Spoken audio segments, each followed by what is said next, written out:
Good evening. The regular meeting of the Annapolis City Council for Monday, May the 8th will be called to order at 7:05 p.m. At this time, would everyone willing and able please stand for the invocation given by Alderman Kirby, followed by the pledge.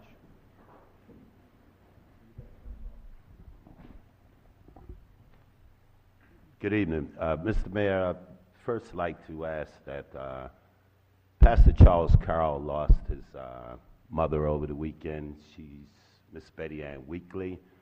She's worked with the Annapolis Housing Authority for over 30 years with the children in the communities of Robinwood, Eastport Terrace, Harbor House. So if I can, I'd like to have a moment of silence for her passing.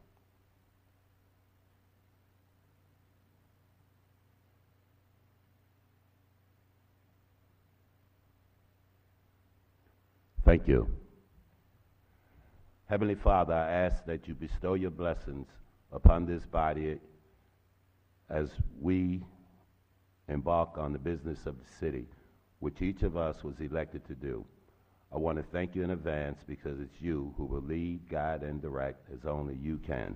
I further ask you, let no man or woman depart this chamber with bitterness in their hearts. This I ask in your mighty, magnificent, powerful name. Amen.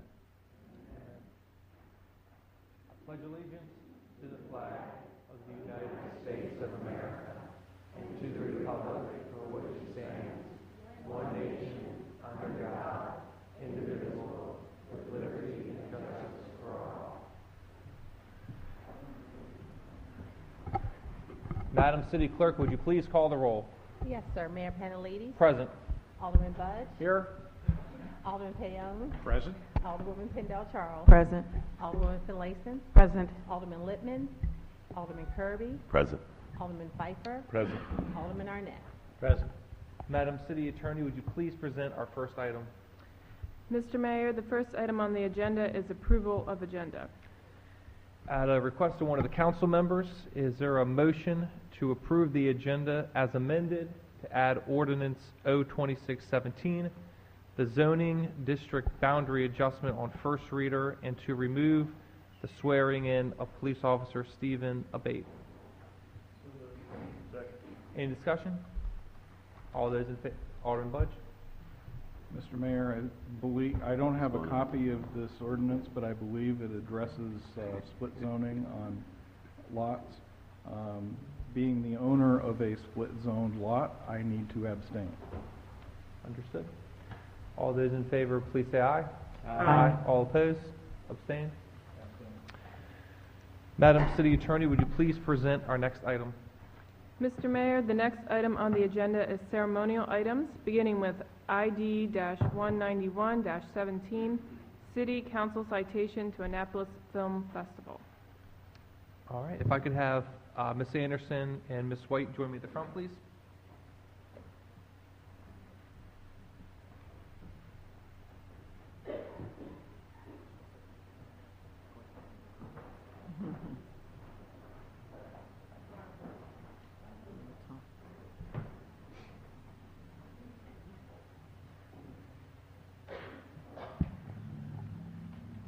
All right, we have two citations to give for the wonderful work you do at the film festival. And I also understand you brought your board president. And what is your name?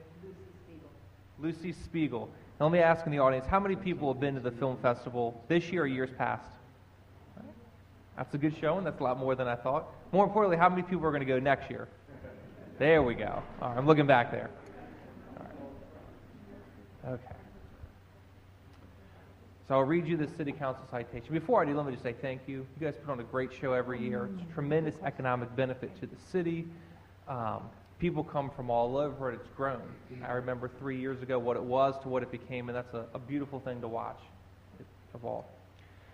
On behalf of the citizens of the City of Annapolis, we are pleased to confer upon you this City Council citation in recognition of your professional contributions to making the Annapolis filmmakers' destination and contributing to our rich diversity of events and celebrations. We applaud your diligence, perseverance, and commitment to establishing Annapolis as a center for filmmakers to showcase different global perspectives to a variety of audiences.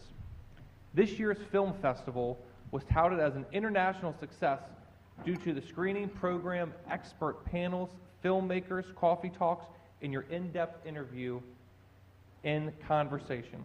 We honor you tonight for your dedication to the arts and for your contribution to our community, given under our hand in the Great Seal of the City of Annapolis on this 8th day of May, 2017. Congratulations.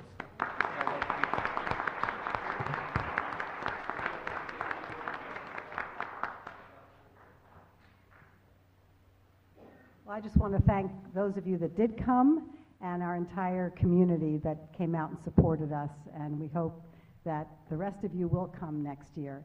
This was our 5th year, and it was really important that we make a big showing in order to continue and become part of the fabric of this community. Thank you.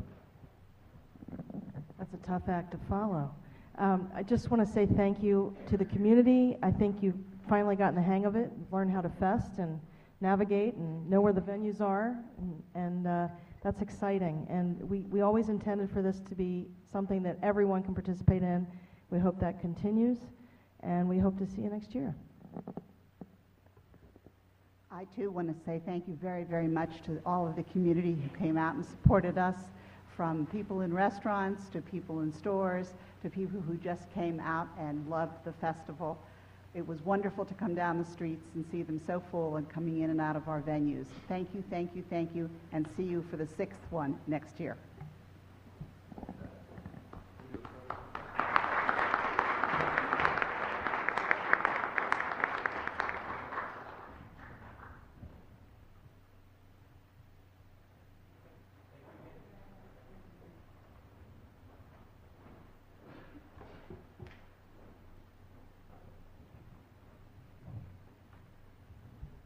Alderwoman Finlayson?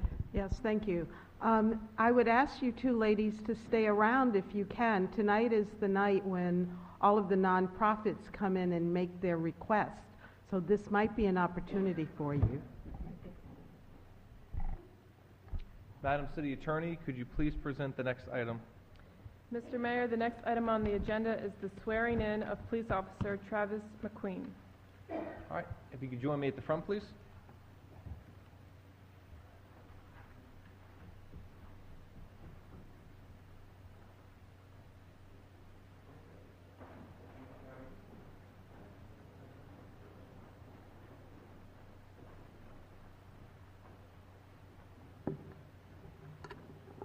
We've been doing this for a while now, at the beginning of council meetings, and we have new officers come by. It's always a pleasure to introduce them to the community. And I always like to say thank you for your service. Now more than ever is a hard time to be a police officer. We're hiring an additional 10 in this upcoming budget, so if you have friends or family that are interested in serving the community, please let us know. We're always looking for good people. If you could raise your right hand and repeat after me. I state your name. I, Do swear do swear that I will support the Constitution of the United States that I will support the Constitution of the United States, and that I will be faithful and that I will be faithful and bear true allegiance and bear true allegiance to the state of Maryland to the state of Maryland, and support the Constitution and laws and support the Constitution and laws thereof, thereof, and that I will, and that I will, to the best of my skill and judgment, to the best of my skill and judgment, diligently and faithfully, diligently and faithfully, without partiality or prejudice, without partiality or prejudice, execute the office of execute the office of police officer police officer according to the Constitution and laws according to the Constitution and laws of this state of this state and the charter and code and the charter code of the city of Annapolis. of the city of Annapolis. Congratulations. Thank you, sir.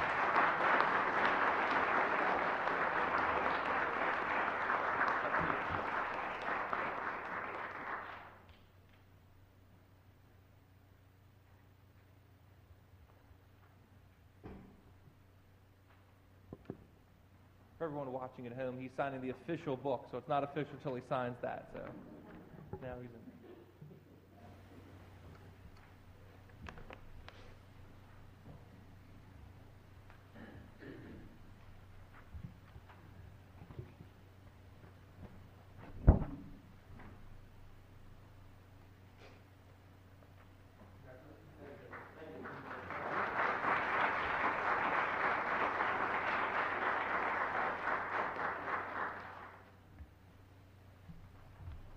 Does he have family with him this evening? Mr. Mayor, does he have family with him this evening?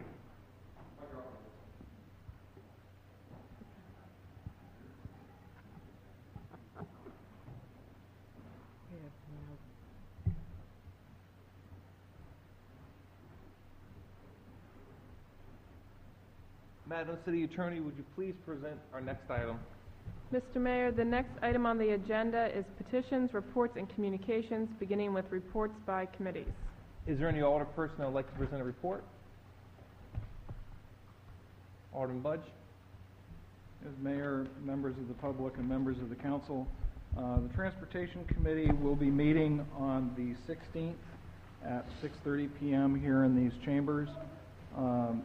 We will be considering one piece of legislation, I think, about network transportation companies. But also, we will be open to receiving any further public input on the draft parking study recommendation. A lot has been said already about that recommendation. We've received a large number of comments.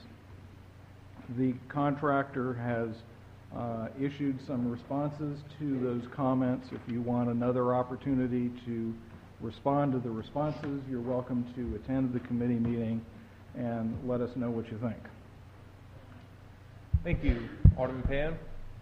Thank you, Mr. Mayor. The Economic Matters Committee will be meeting here in chambers on May the 15th at 6:30 p.m. immediately following the Public Safety Committee meeting. We will at that time be considering any legislation that has been referred to us in a timely manner. The public is invited, and hope to see people there. Thank you. Alderwoman Finlayson? Yes, the Public Safety Committee will meet on Monday, the 15th, a week from today, here in council chambers at 5 o'clock. And I promised the staff of the Recs and Park Department that I would recognize them. They received recognition not only in the Capital local paper, but in the National League of Cities article spotlighting cities with great cultural wealth. So yay for our Recs and Parks Department. Thank you.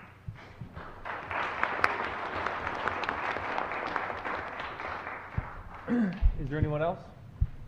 Alderman Arnett? Thank you, Mr. Mayor. Rules and City Government will meet tomorrow.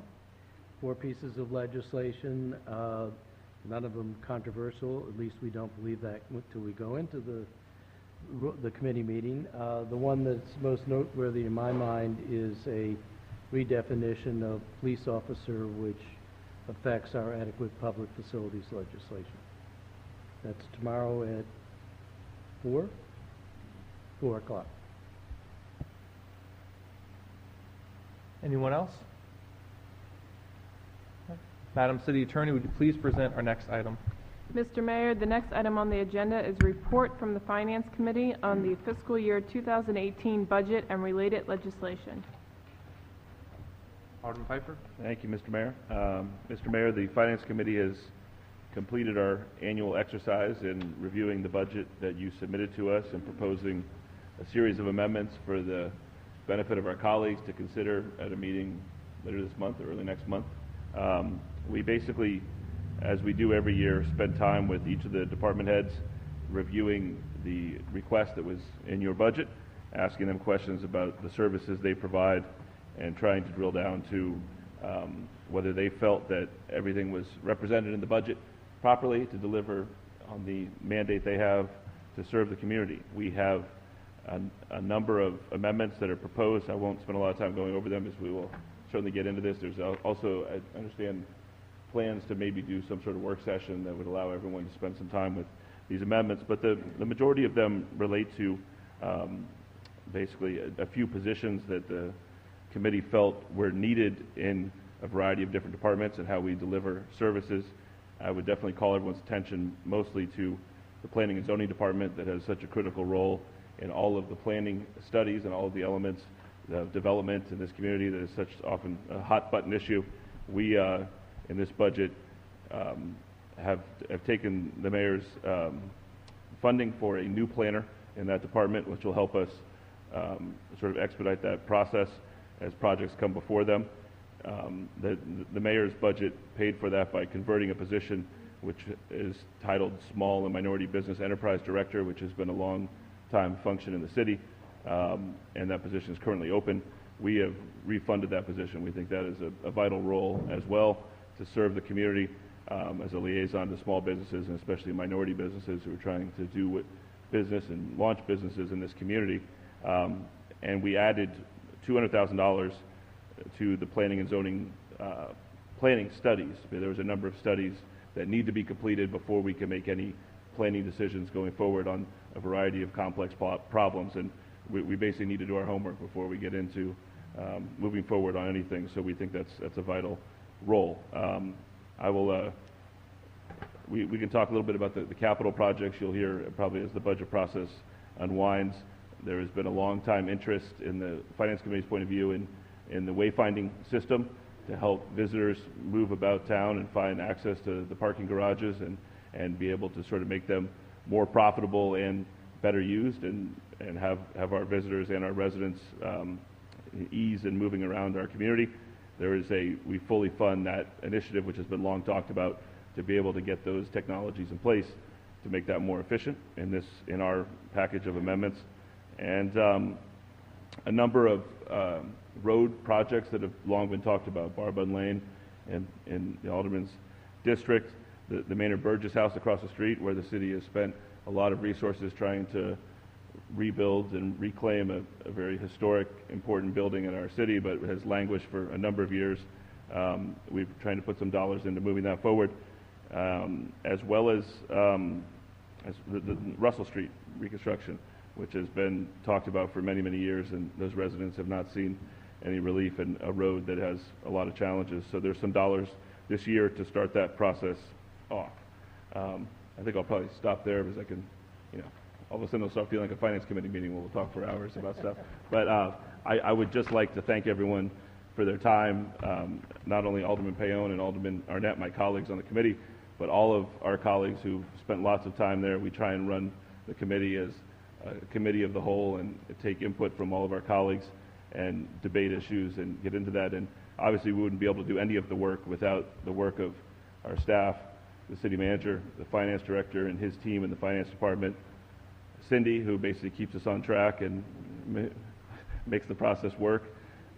Thank you, all of you, for your help in making this process relatively smooth this year and get us to a point where now we can do what, as I always say, the only thing that we have to do as the City Council, which is figure out our budget for the year and set it in place, which will be the work of all of us in the next couple of weeks. So, thank you. Is there anyone else? Madam City Attorney, would you please present the next item?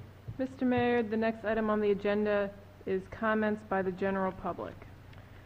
During comments by the general public, you can speak on anything that's not already scheduled for a public hearing. So we have another sign-up sheet right after this on the budget. We only have 2 people signed up to speak this evening, Robert Eads and Stephen Rogers. If you could state your name and address for the record, please. Does that mean I get a lot of time? Well, there's, I think, 30 people after you for the next public hearing, so we'll kind of keep it to 5. Good evening. My name is Robert Eads. I live at 32 Pleasant Street, Annapolis, Maryland, 21401. I'm here this evening because I want to know, is it me that y'all take for a joke, or is it the taxi cab industry in the city of Annapolis that y'all take for a joke? Because I've been coming down here for a number of years, complaining about situations with the taxi cab industry. First, y'all was trying to give us away to the county. We came down here strong. That changed. Then we came down here complaining about the Uber situation. We left out of here one evening, there was about 150 of us, with the impression that Uber drivers were going to get fined up to $2,500 for working in the city of Annapolis or whatever. We all left out here happy, thought we came through some type of agreement. We come back and we talk, and the city attorney told us, which I think this is probably about the 4th one now, ma'am. The state said we can charge Uber 25 cents per ride. Anybody know how much y'all made from that yet? Is it more than what y'all make from the taxi cab industry in the city of Annapolis? Because y'all have done nothing for us. Nothing. Maybe I take that back. You did get us a raise. Thank you, Mr. Budge. I apologize for saying nothing. But I've been complaining for 15 years about 250 cab stickers with 4 taxi cab stands in the whole city of Annapolis. How are we supposed to make a living? Uber coming in, they getting all the business. You're doing nothing about that. We got 4 taxi cab stands. Now that you've sublet or outlet the parking enforcement, we're not even allowed to park on the loading zones that's not even used in the evening time anymore. Packed behind the market house, we always sit there and make money. Over on front of Armadillos, they always allowed us to sit there. Coming up Main Street by Francis Street, all of these loading zones that's not used after approximately midday during the day. City's not looking into anything, not doing anything for us, except for the cab industry is going downhill. Downhill. I used to run 5 or 6 cabs, but drivers can't make enough living to feed their family. I had drivers leave and go work for McDonald's.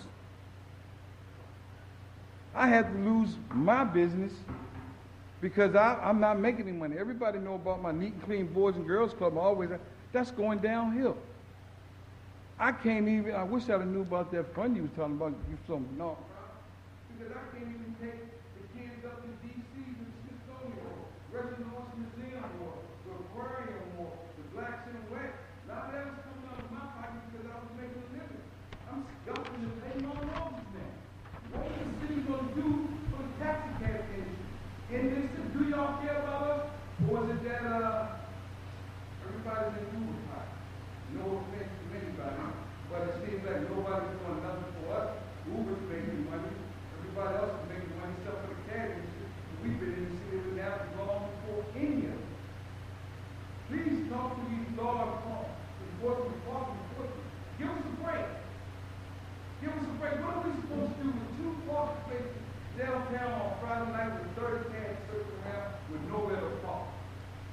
After 6 o'clock up on the West Washington Street, 7 o'clock, that cab stands dead. You said there you might get a trip 2 or 3 a night. What are y'all going to do for us? Put in some legislation. Stand up for the taxi cab industry, please. Please.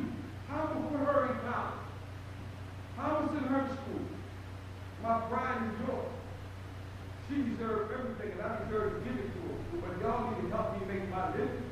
Y'all taking fines and meters and charges and everything else from us, but we're not getting anything in return. The cab industry is dying in the city of Annapolis. Please help. Thank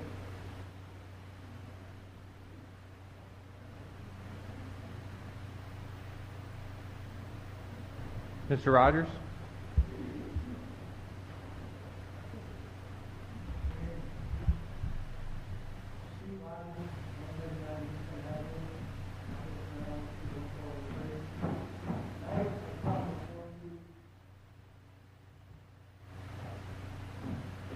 Tonight I come before you to present kind of a surprise issue, although the mayor's staff knows about it. I only have 1 copy of the letter, which I'm sure they can provide to you. I have been a victim of overbilling on the water bills at least 3 times. I've been researching this for 2 years. I found out yesterday that the auto read, remote read devices put on the meters by Neptune Company are defective. A lot of you have had excessive water bills. If you've had an excessive water bill, you need to file the protest form so we can track the correction to your meters. I listened to a video from Atlanta, Georgia today, and they're going wild. 40,000 gallons a month to some people because of these encoder things that are pasted on top of the meters. So I've recommended a scientific approach to the solution, investigating the bad meters, trying to test them, trying to figure out what's wrong, and maybe going back to the manual reading until we can solve the technical issues. This did not happen until the city installed the remote readers. So I hope this is a discovery with a positive stroke of technical research proposed. And right now, I had one property, my pipes were disconnected in the winter, and they charged me for 30,000 gallons of water. Last fall, I had a house that was empty, no one in the house over the fall and winter months. They charged me for 15,000 gallons of water. Nobody in the house. And there's no leaks. I've gone through the process, the petition, the research, the testing, all the stuff you're supposed to do, and I get no answer. Public Works, I've sat with the Public Works Director and the Finance Director. It's a mystery, but I think I've found that there's a technical issue. And if you go on the internet, Neptune Water Meters complaints with the T10 water meter, you will find there's a nationwide problem with these meters, and there are several class action suits going on. So I'm offering that we do a positive research, we do positive measures to take the defective meters out, put in the ones without the automatic reading, test them, try and find out what's going on. We're not using the water. It's being artificially reflected that we are using the water.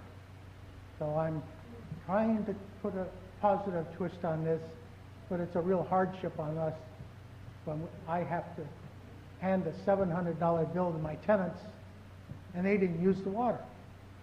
So that's a tough one. So thank you very much for the time to talk, and I hope we can, if you need to call me, I can give you some of my research. I have a pile that I've been able to get off the internet. And I would like to present this to the mayor.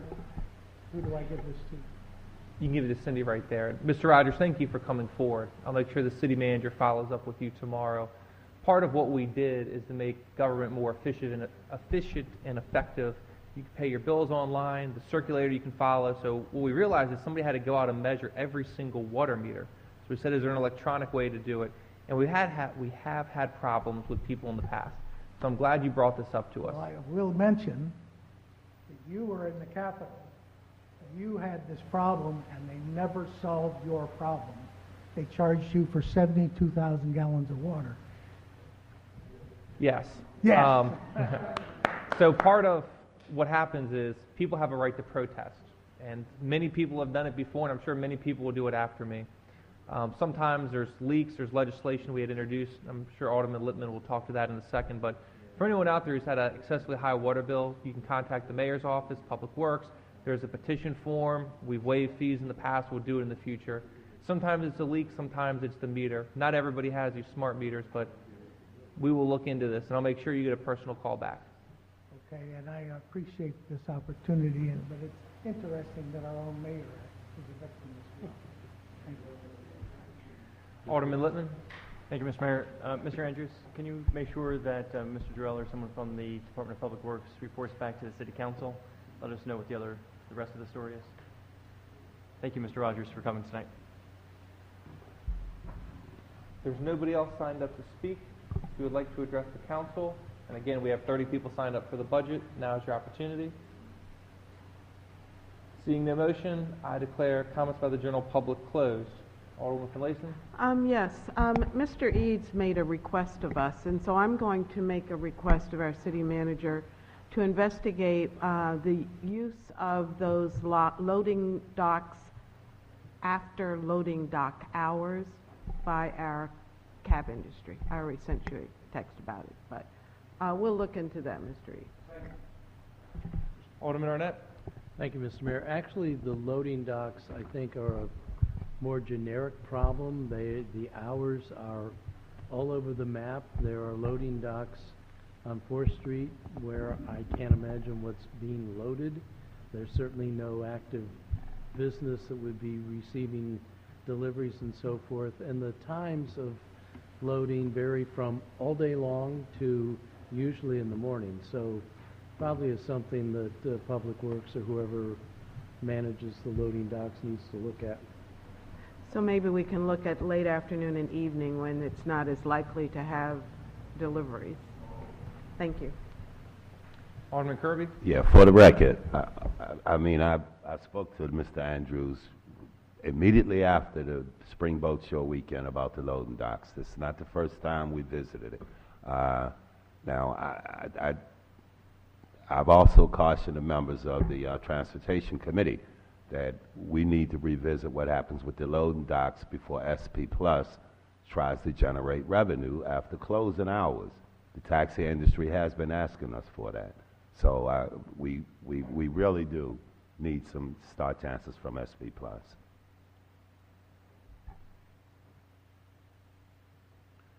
Madam City Attorney? Mr. Mayor, the next item on the agenda is an update from the mayor.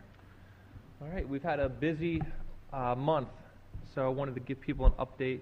The USS Sioux City, on Friday, I met with the mayor and their staff and representatives from the Naval Academy to discuss the partnership between the City of Annapolis and Sioux City. Basically, what's happening is they're going to be commissioning a U.S. Navy battleship in the summer of 2018. This will be the 11th ship in the class of littoral combat ships intended to confront shallow water coastal threats. The commissioning of this U.S. Navy vessel will attract many visitors from across the United States. It's going to bring in business to our hotels, our local economy, and I wanted to thank the people for coming in from Sioux City. On to Parkside Preserve, last week I announced that the City of Annapolis is purchasing a portion of the development to maintain the nature area for the residents. I want to thank my members on the council as well for supporting that. I know the city manager sent out some emails in that regard. This is the first time ever that the city's used Project Open Space money to buy land to stop it from development. So there's 22 acres that were going to be built for houses. We've stopped that from happening. The city's going to move forward and purchase it. So to give an update on that, it's the southwest portion of the development. The county has signed off on it, and we're waiting approval from the DNR.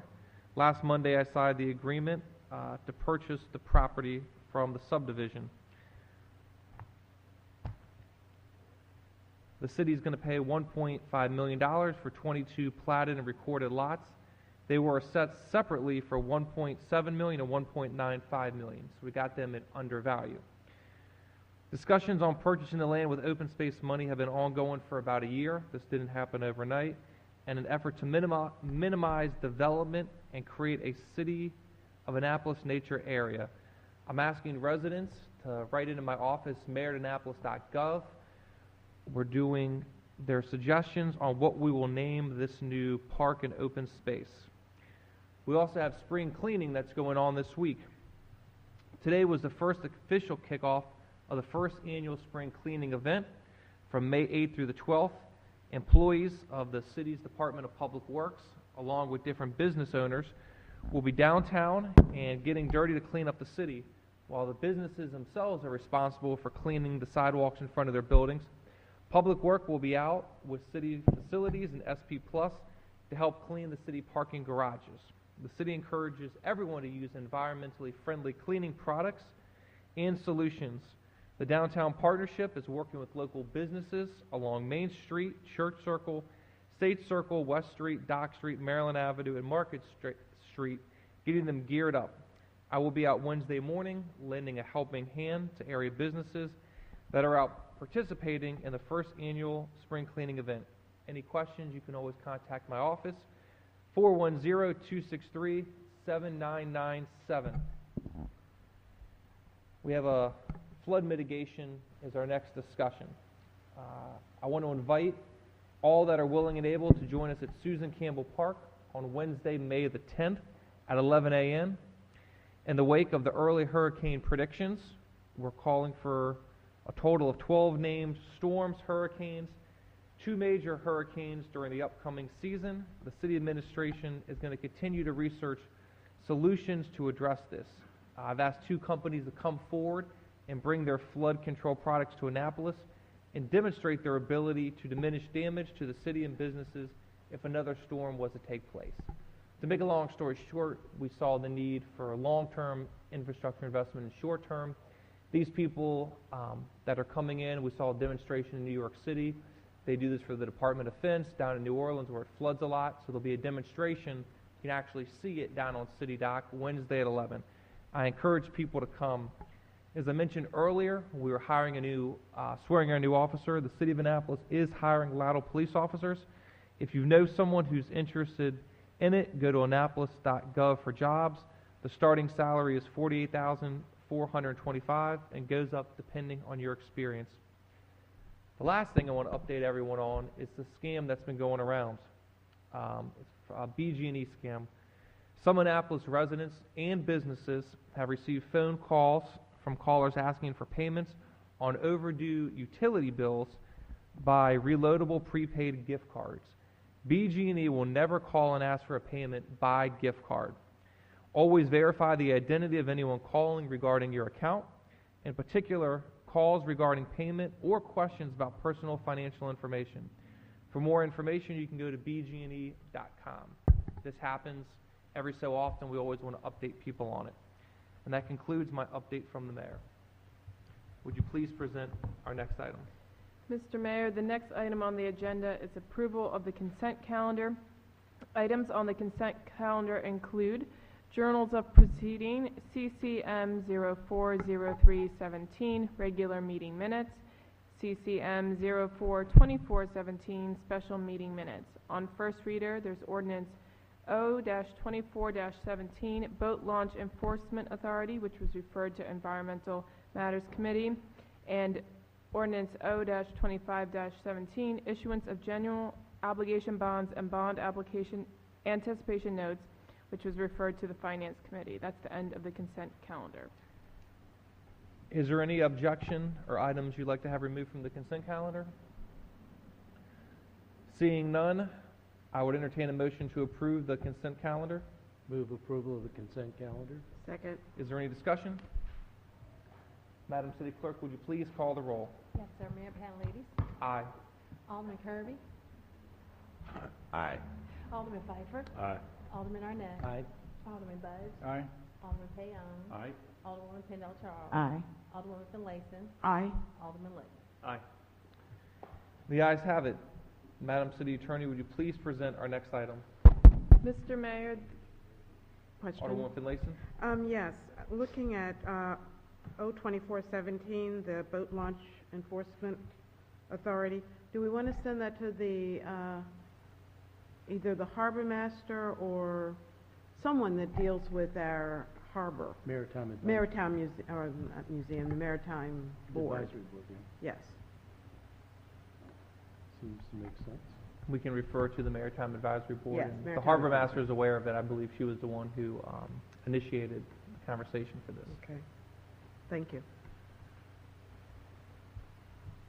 Mr. Mayor, the next item on the agenda is public hearings, beginning with ordinance O-21-17, annual operating budget fiscal year 2018, for the purposes of adopting an operating budget for the City of Annapolis for fiscal year 2018, appropriating funds for expenditures for fiscal year 2018, defraying all expenses and liabilities of the City of Annapolis, and levying same for the purposes specified, specifying certain duties of the Director of Finance, and specifying a rate of interest to be charged upon overdue property taxes.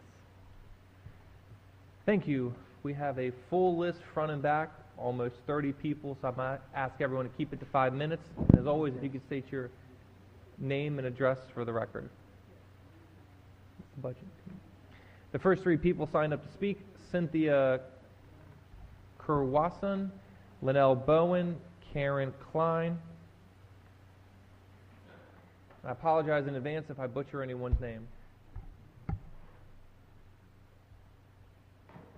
Yes, good evening. My name is Cynthia Cruson. My address is 1047 Hyde Park Drive, Annapolis 21403.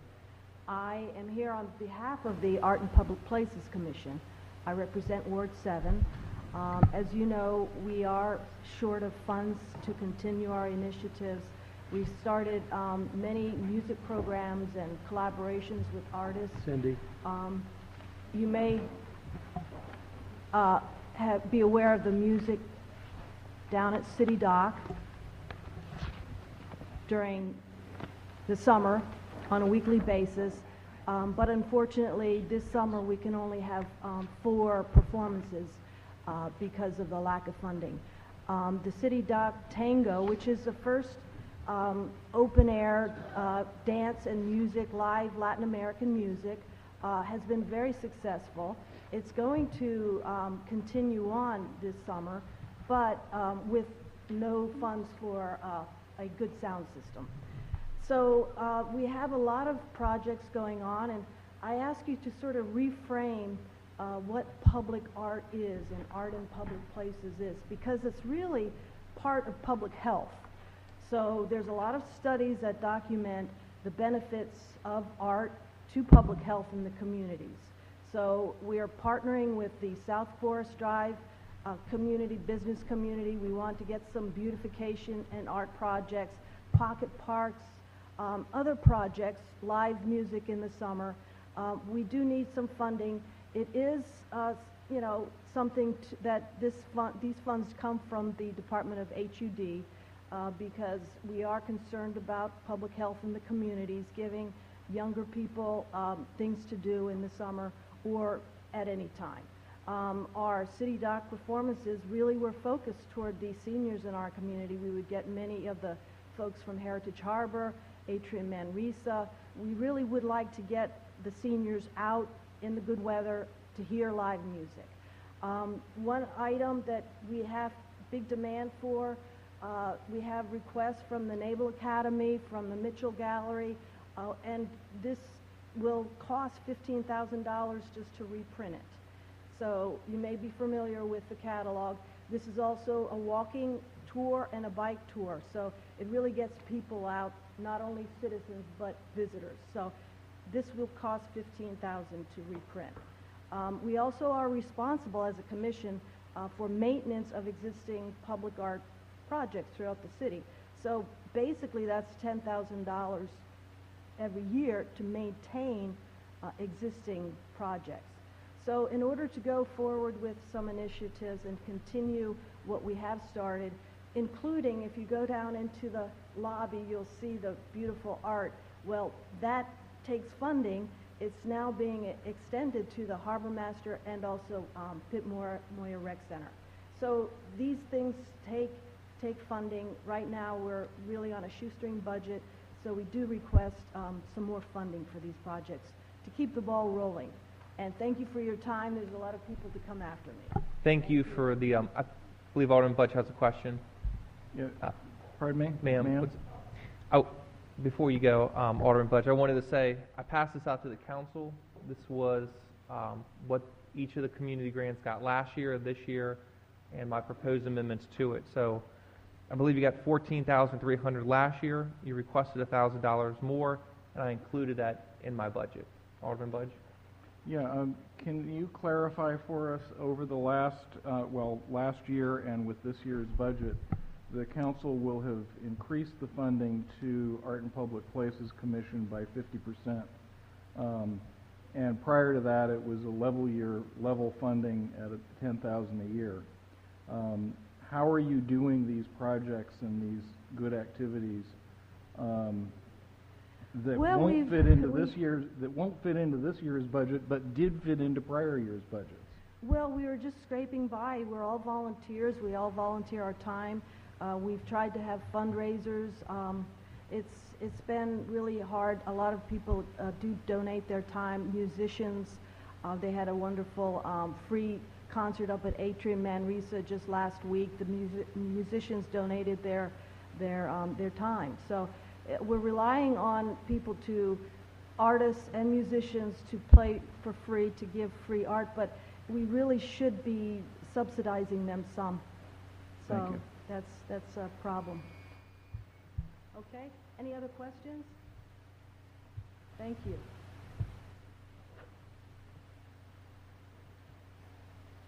Linnell Bowen and Karen Klein.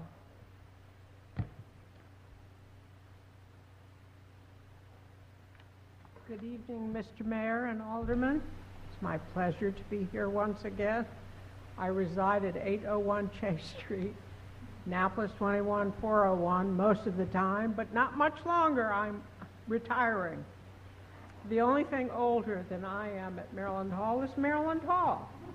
And Maryland Hall is this wonderful 1932 high school that served our community well, but it has problems. It needs to be modernized. So we're slowly but surely modernizing it. This grant I've asked for is to help modernize and renovate. New signage, wayfinding, as you said.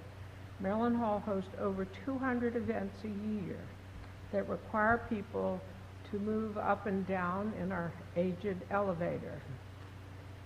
We have 500 seats in the main theater and over 200 in the third floor.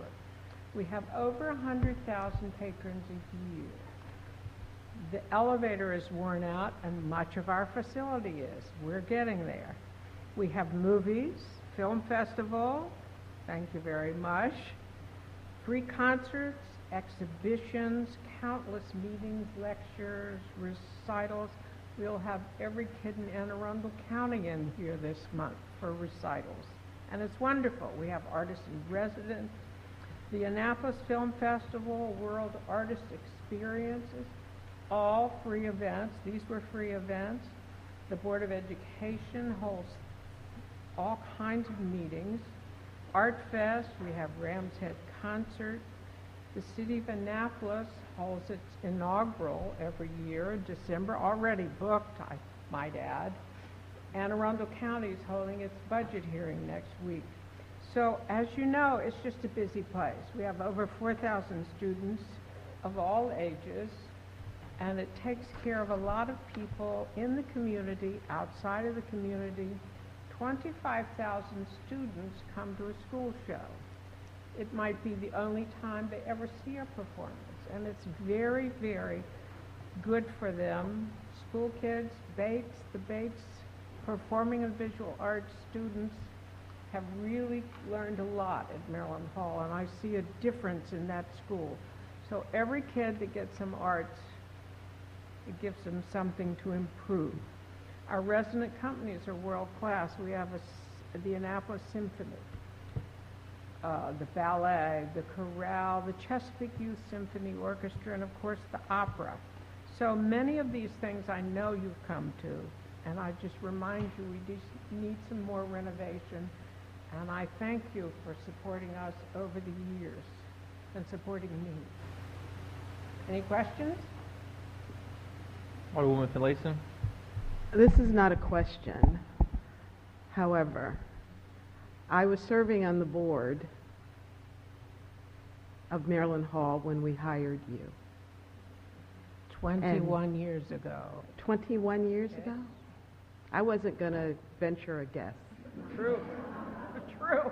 However, it was by far the best move we could have ever have made. Maryland Hall has grown, I can't say how many times over, because of all that you brought to the center. My old alma mater, your old alma mater.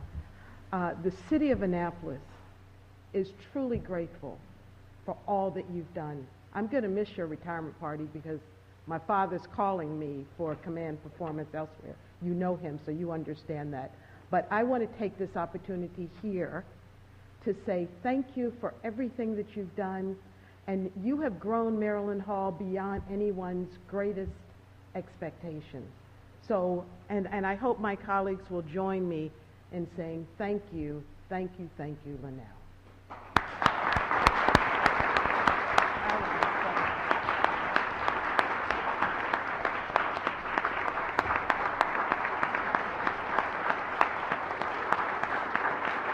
And thank you back.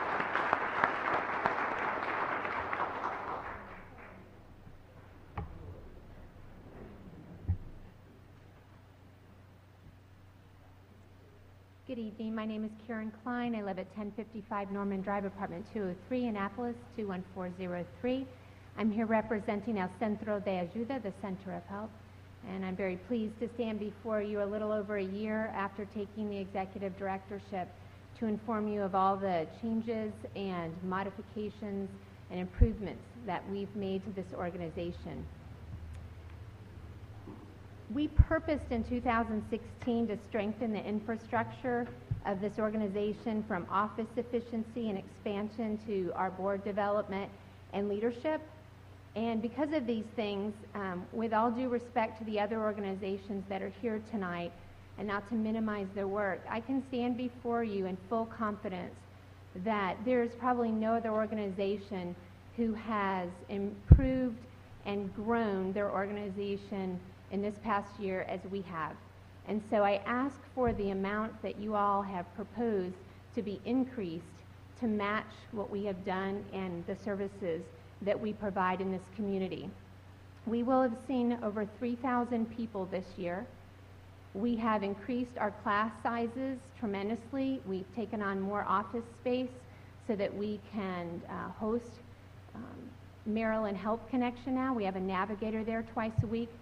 We have an additional attorney who comes in each month, so now we have one for immigration and non-immigration. We have added a prenatal and nutrition class. I now personally teach Spanish there as well. We've added English classes. We continue to have our citizenship class, and we also have a computer class.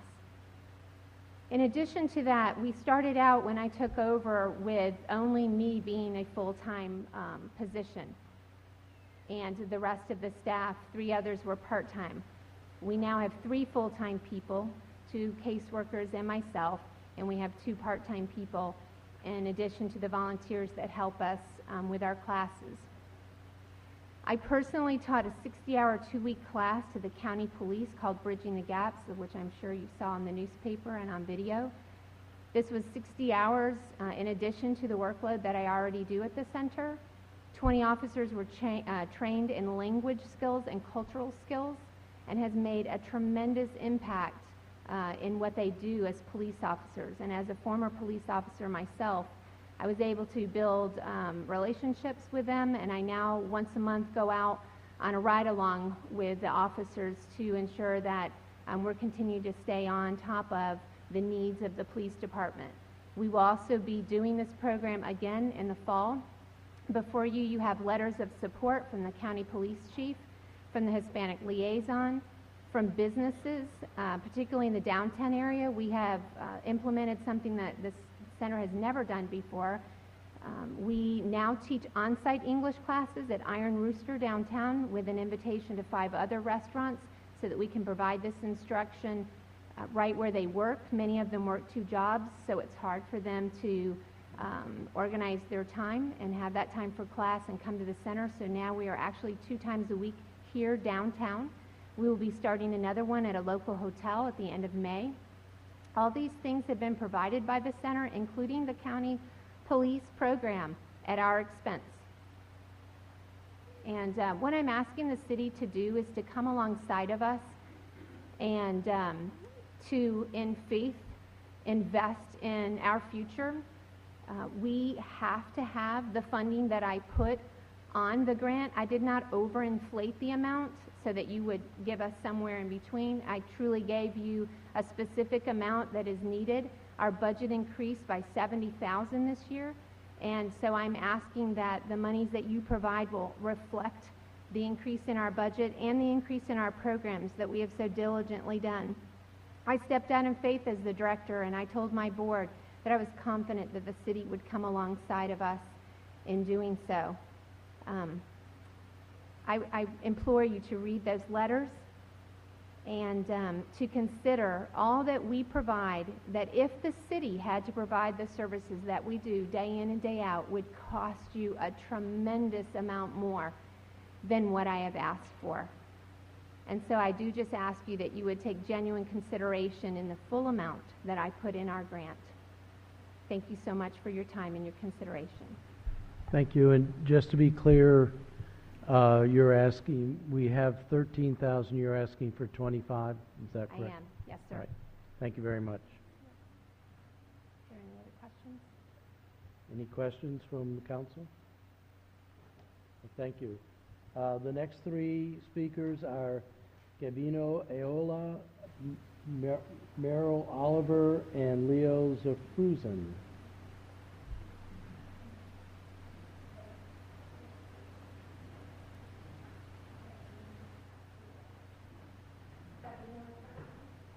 Yes, please.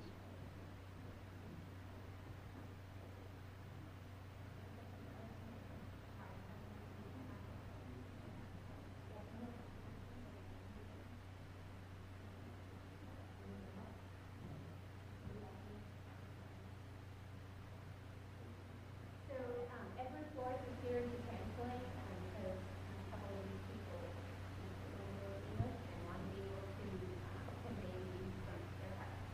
Can you tell us first which group you're speaking on behalf of? We're speaking on behalf of Center Hope. Sorry? Center Hope. Thank you. Muy buenas tardes, me llamo Gavino Ayala Rivas, representamos al Centro de Ayuda de Hispanos porque los ha ayudado mucho y los sigue ayudando a esta fecha. Good evening, my name is Gavino Ayala. I'm representing Center of Hope, and I'm here to tell you how Center of Hope has helped me.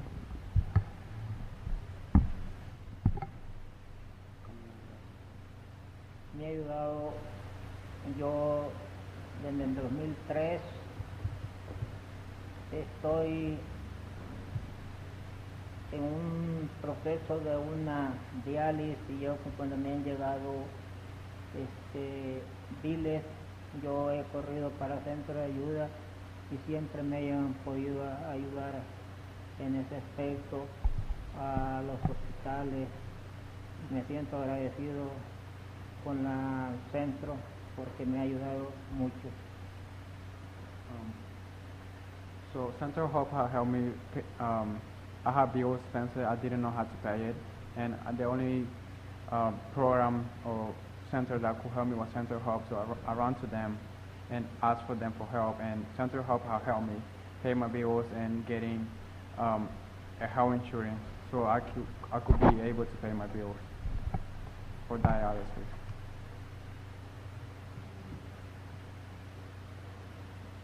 And also has helped find funding for his operation.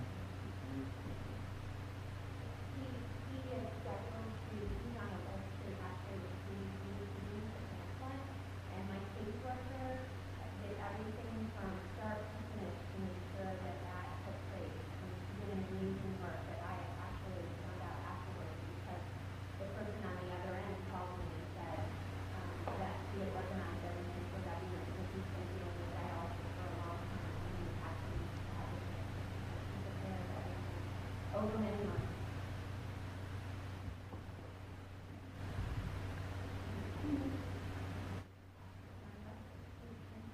That's the next one, yes. Yep.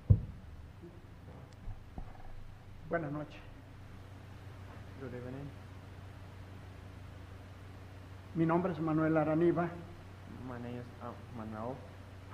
Resido en la 49 Summer Hill Trailer Park de Crosby. I live at 49 Somerville Trailer Park, Cronsville, Maryland, 21032. Gracias. Thank you. Sí, mi nombre ya lo dije, soy de Centroamérica, de la República del Salvador, y quiero decir que en el centro de ayuda, As I say my name, and as all you know, sorry. Centro de ayuda. Center Hope has helped me in everything, and times I came from El Salvador. Que en el centro de ayuda la señora directora, doña Karen, está con nosotros. Karen Klein, the director of Center Hope, is always with us. Mi persona ha tenido que acudir por algunas razones que yo no las puedo resolver y en el centro de ayuda me han ayudado, por ejemplo, con biles, a ayudarme a canalizar, por ejemplo, seguro médico. I assist to Center Hope to find help with my bill expenses and to try to get a better life in here. And Center Hope and Karen Klein has helped me with everything they can, and Y también tengo varios tiempos, por aquí andan unos compañeros hispanos también, que estamos en un proceso. En mi caso, yo estudio inglés porque poco lo asimilo. Estoy también estudiando, recibiendo clases para ciudadanía. so Center Hope has offered me English classes to develop my English skills so I can communicate with you all. And also I'm taking the classes for the citizenship so I can be Sí. for citizenship, yeah. Y también quiero decirles que todo lo que estamos recibiendo, mi persona y otros más, todo lo estamos recibiendo gratis, que es una gran ayuda que nos dan. En mi caso yo no trabajo por mi edad, no tengo trabajo. All right. So all this help has been given free to me since I'm not able to work because of my age, and he's truly thankful for Center Hope to offer everything they have given to him. Ya. Las ayudas consisten, como dije al principio, de ayudas a cubrir algunos biles que analizamos a dónde podemos conseguir el descuento para sucesivamente. En esa forma hay muchas ayudas. Okay, so Center Hope have helped me pay my bills, finding ways to get some discount or cover any medical bills. También agradecer. Yo sé que de alguna forma el centro de ayuda está atendiéndonos y no sabemos de dónde llega la ayuda o cómo es, pero nosotros somos atendidos y eso es lo que queremos exponer y agradecer. I just want to thank Center Hope, and just to clarify, we don't know where all this money is coming from, but the only thing we know that is Center Hope is helping us with everything they can, and we just want to thank them for everything they do. Yo creo que solamente eso es lo que tengo que explicar. Un agradecimiento, muchas gracias, buenas noches. That's everything I had to say. Thank you.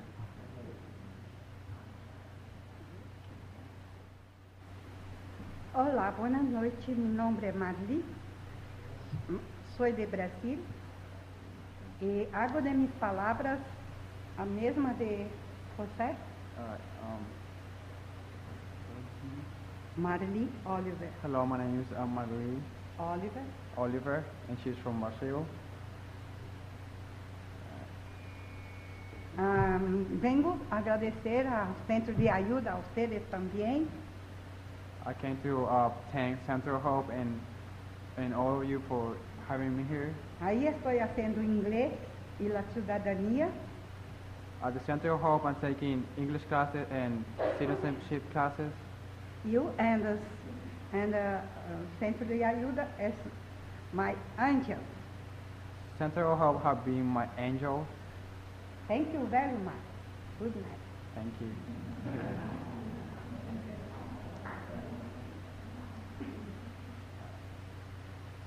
So I'm gonna speak for myself. So I came here 4 years. Well, let me start first. My name is Edwin Flores. I live at 11 Lake Heron Drive, apartment 1B, Annapolis, 21403. I came here 4 years ago, and I didn't know a word in English. So the only place I knew and my dad knew was Center Hope. Center Hope helped me a lot, not with only my English skill, but with everything they can. They have helped with my family, with everything they need, because we are a low-income family, and Center Hope has helped me and my dad finding ways so we can improve our life quality. And also, in school, I joined the program on Saturdays, leadership and learning, but I had to drop it up because I had to work to be able to work on our family. But I just want to thank Karen Klein and all Center Hope for everything they have done for me. Thank you. Alderman Budge? Yes, Senor. I'd like to thank you and ask you to thank your colleagues for coming down to talk to the City Council tonight. This is a hard body to talk to, even when you're practiced at it, and yourself and your colleagues show a lot of courage to come down here. We appreciate the effort, and muchas gracias. All right, thank you. I just wanted to mention, Edwin is in high school, he's graduating in a couple weeks, and the Center of Health is giving him a $1,000 scholarship to go to community college. We have helped him through that process to go ahead and be able to get into college, and he has worked so hard in his high school years. He's worked multiple jobs. Right now he works 2 jobs and goes to school and helps support his family, plus he's in the honor society there. And I just want to acknowledge his hard work, and then he also helps us at the center.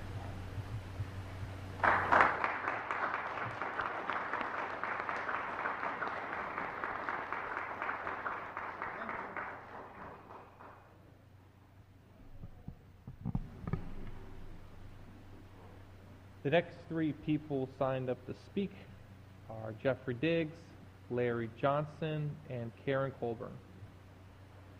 Excuse me, Mr. Mayor, I'm Leo Zerhusen. I was part of that 3, but I'm not part of that 3, from Hope for All. Oh, please.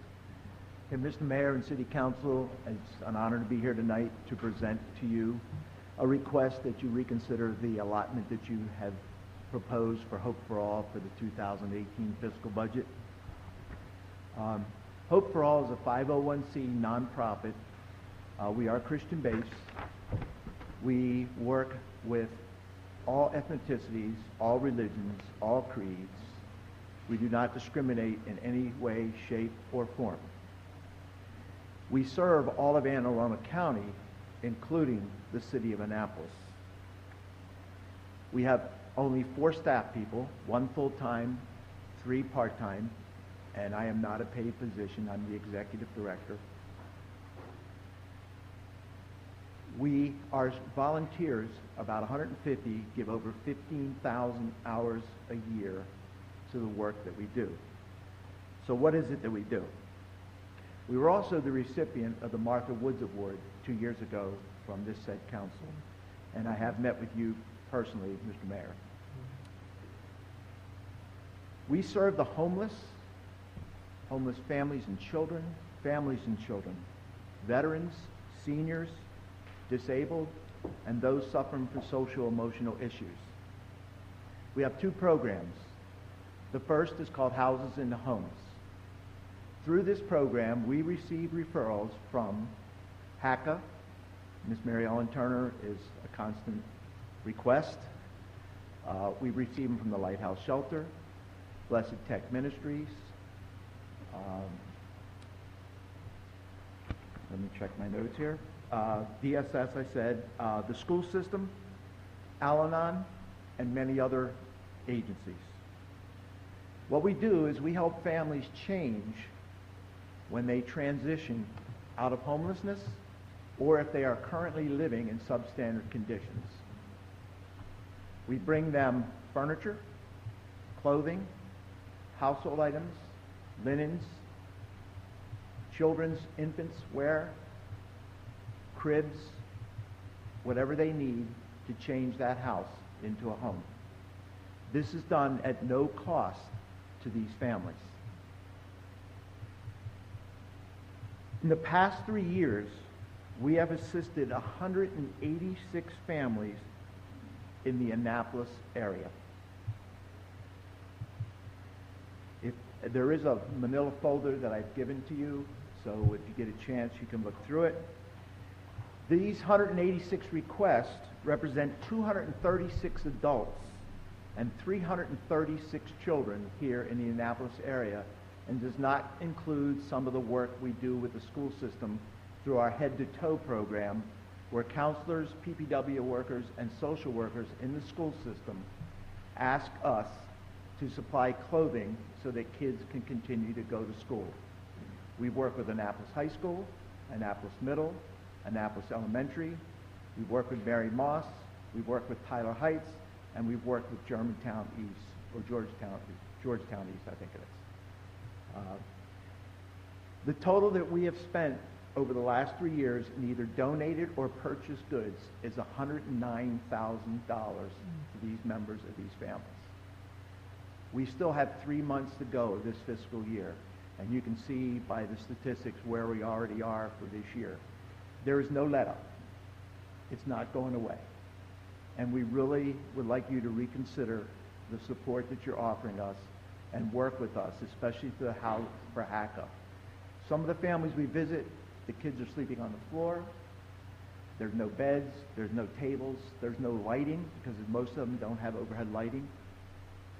So all these things we provide for the families, but it is getting tighter and tighter with our budget to keep this going.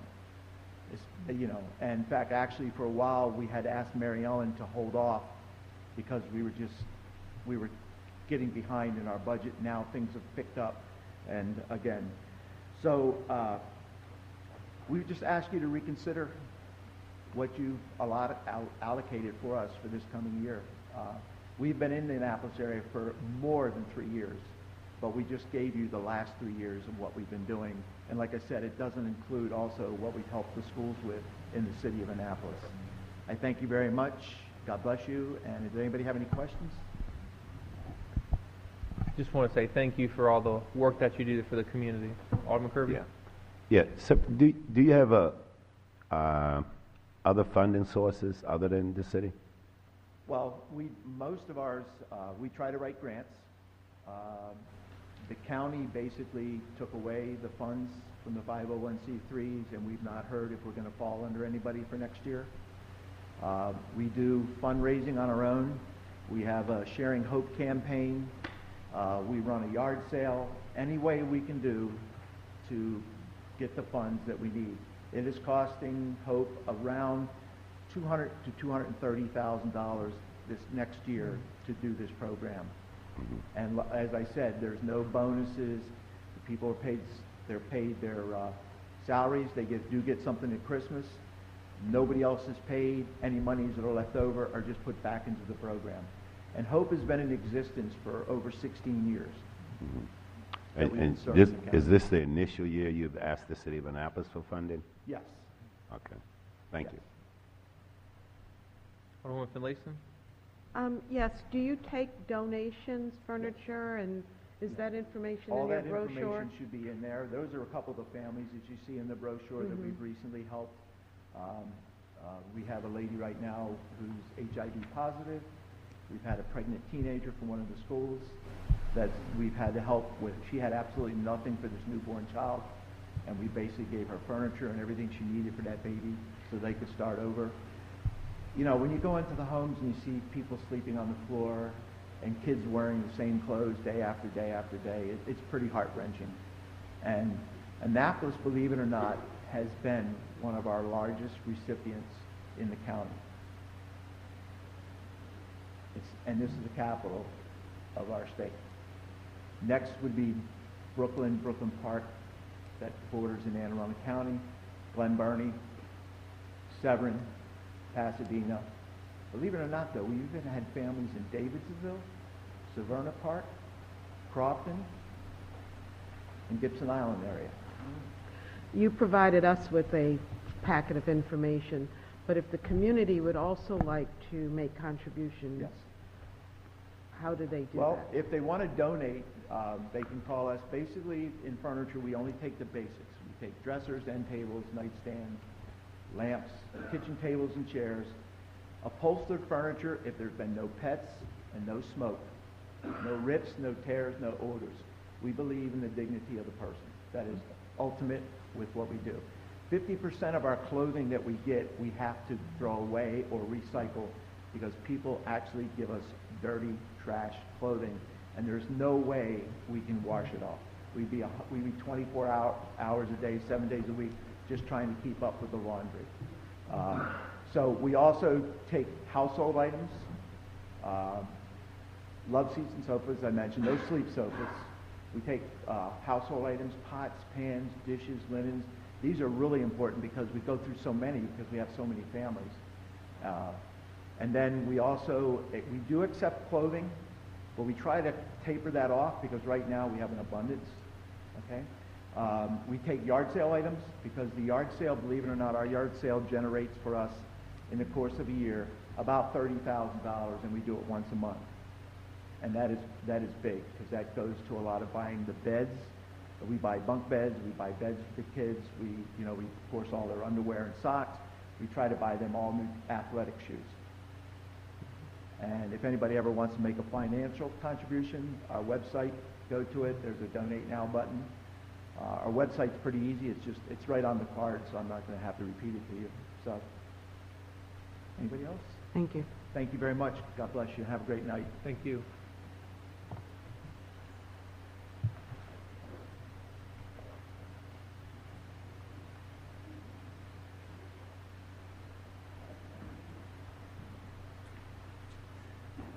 Good evening, Mayor and Council. My name is Larry M. Johnson. I'm the resident of Annapolis for about 70-plus years. I am the current president of the Muro Uplift Foundation, Incorporated, which has been in existence since January 2000. And it's located in Annapolis. We are registered as a 501(c)(3) organization and regulated and certified by the state. The foundation was organized exclusively for charitable, religious, educational, and scientific purposes, with the objective of making contributions to organizations or individuals that meet the criteria established by the foundation, such as educational assistance, self-esteem programs, and leadership training. The foundation also has a memorandum of understanding with Muro Chapter, also located in Annapolis. This understanding is focused and geared to programs and events developed and produced by the chapter, and is centered on uplifting the community. The foundation sponsors the activities. In collaboration, we provide leadership and integrity training, career awareness, and self-esteem and manhood development.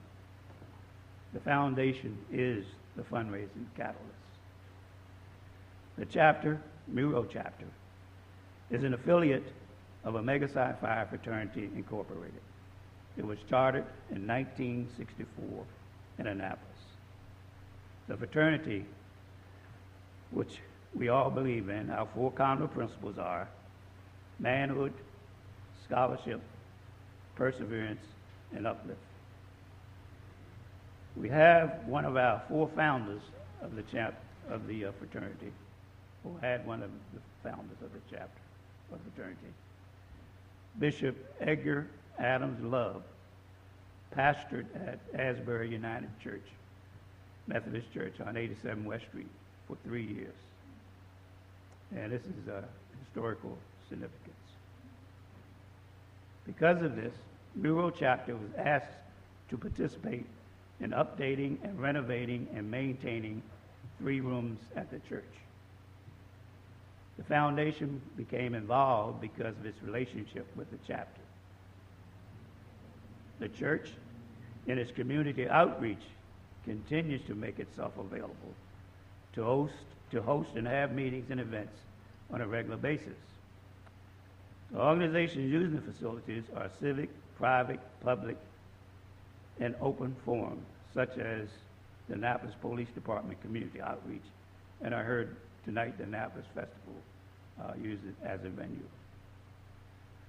All of these are usually related to uplifting our community, exactly what our mission is about. And Brother,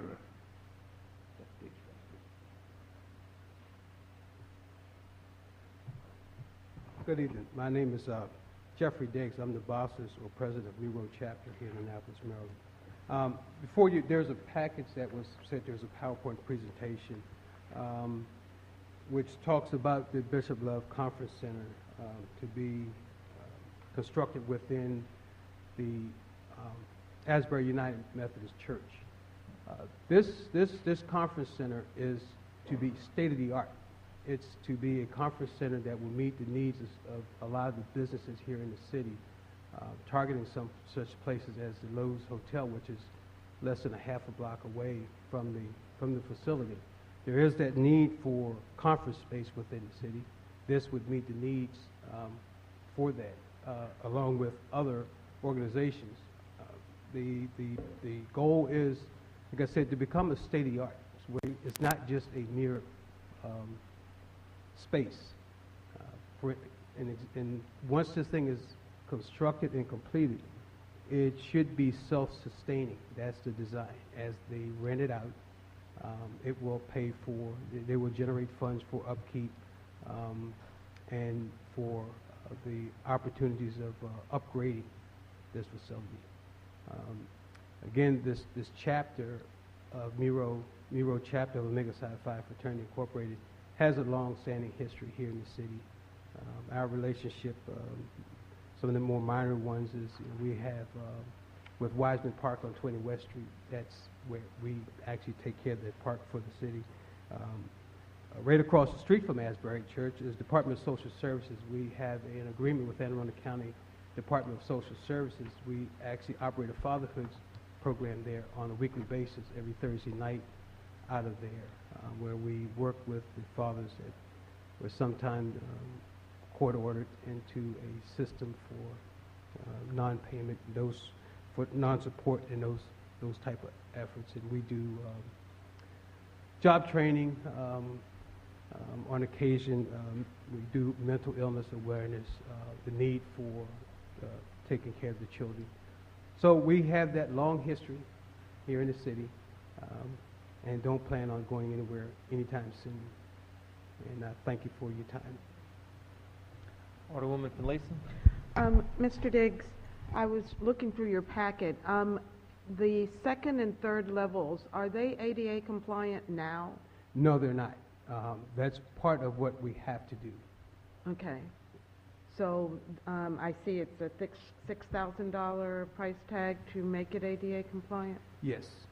Okay, thank you. Yes, that's one of the issues that we did discover. Alderman Arnett. Thank you, Mr. Mayor. So we did talk about this application briefly in the Finance Committee, and first of all, it was a big ask, but secondly, we were having a hard time. What we try to do is to make these grants sort of the matching grant to help direct services to people in need throughout the city. And I personally at least had a hard time making the connection between the conference room and the actual help for individuals throughout the city. So I would ask you if you could help. I see it's the measurable outcomes are to affect 10 local organizations and 5 local businesses, but it just doesn't connect yet. Yes, and I've just been extremely busy, but one of the goals was to get the support letters from the businesses in the area. This conversation got started because Lowe's Hotel contacted the church and asked if they had conference space. They had no means of doing this. So they contacted us. As we would bring in that conference center, it would also support all of the local restaurants in the area, as the Lowe's, as Lowe's would send people there for that. There are a list of other organizations that utilize that facility on a regular basis. One of them was being the, as we just heard this evening, well, let me go down the list. Alcoholics Anonymous uses that facility. The Annapolis Opera Company, the Annapolis Film Festival. There's various community town hall meetings that are utilizing it. Family and Civic Service Organization, the Industrial Areas Foundation, the Kunta Kinte and Alex Haley Foundation. It provides rehearsal space, and Unite Here Local 7 And it was my failure to include this documentation in that grant application. Alderwoman Finlayson? Yes, Mr. Diggs, I'm looking at the last page of your presentation, and you have broken down what the costs are, and what funds you've already been able to secure, or at least what's been committed. What's been committed. So what I'm seeing is about $24,000 that is not committed at this point in time, if my addition is close to correct. And this is true. Okay. We originally started this project, we committed to the church of $21,000. Since further inspection, we find that that's probably off by 50%. Well, it's going to cost us twice as much to do that. But you look like you have quite a few commitments Yes, already absolutely. towards this project. Yes. So what you're asking is, I mean, you've got far more than any sort of matching or anything like that. Yes. So, okay. Yes. It's we're just looking for support as we move forward with this project. The sooner we get this project done, the sooner we can turn it back over to the city. Thank you very much. Thank you. Thank you. Next is Karen Colburn and Carol Benson.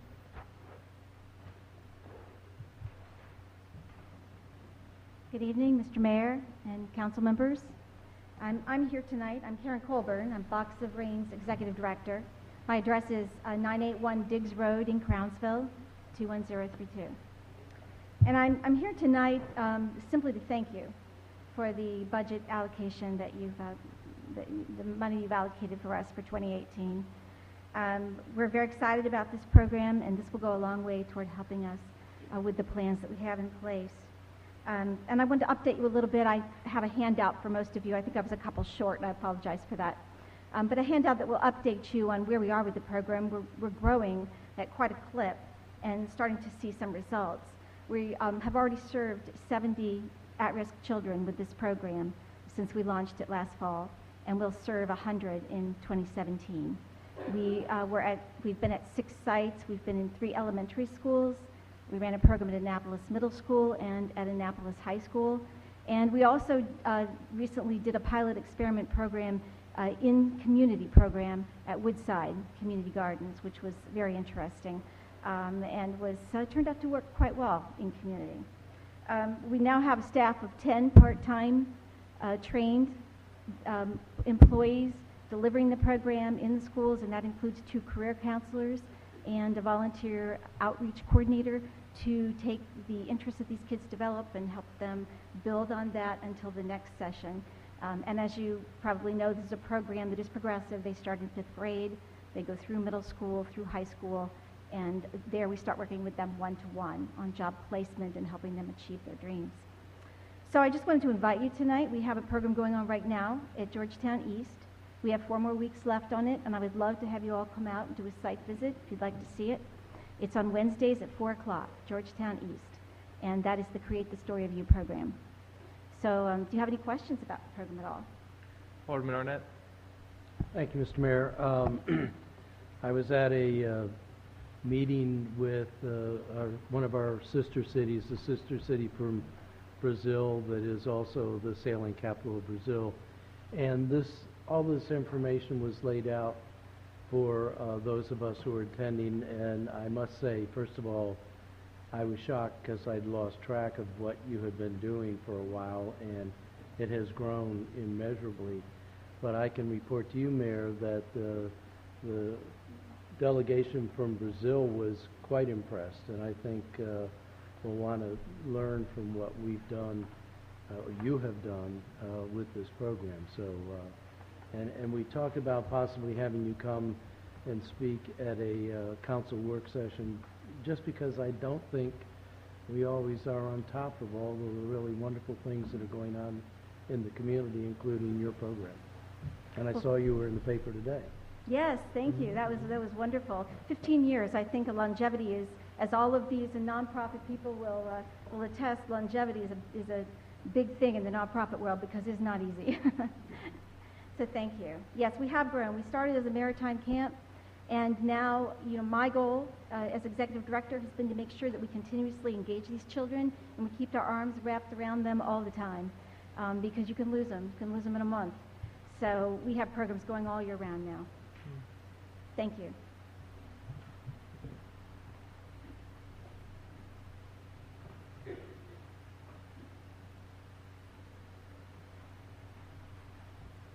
Good evening, Mr. Mayor, City Council members. Thank you for the opportunity to speak.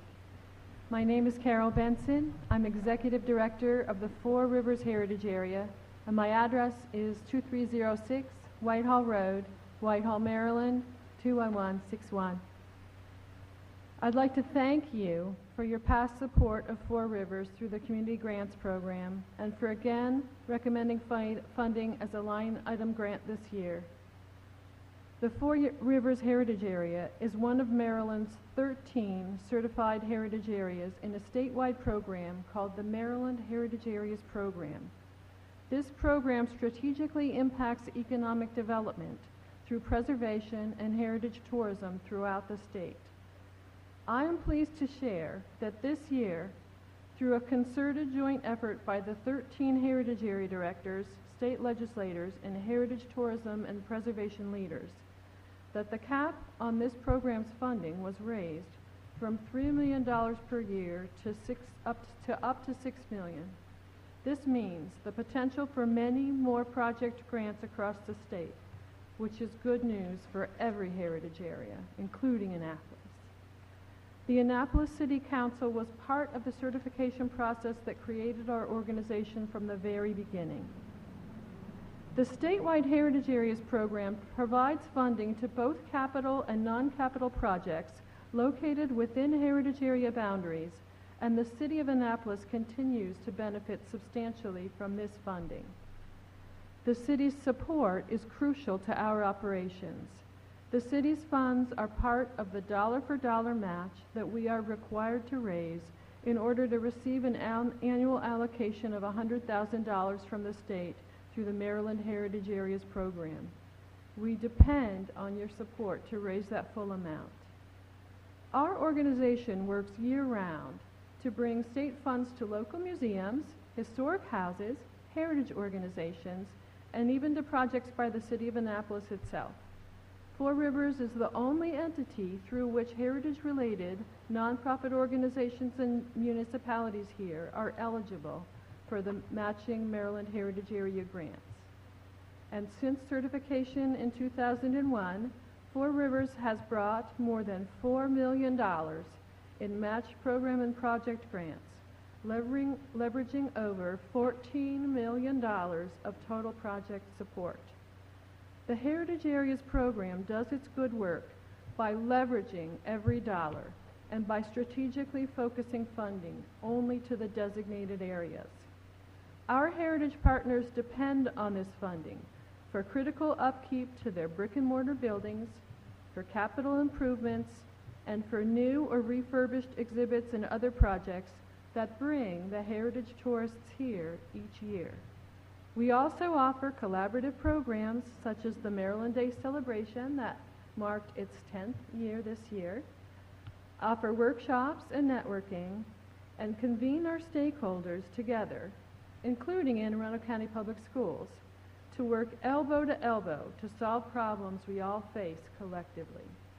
Again, thank you for your past support, and we ask that you continue this important funding in the coming year. Thanks very much. Questions? Thank you. Stephanie Shelton.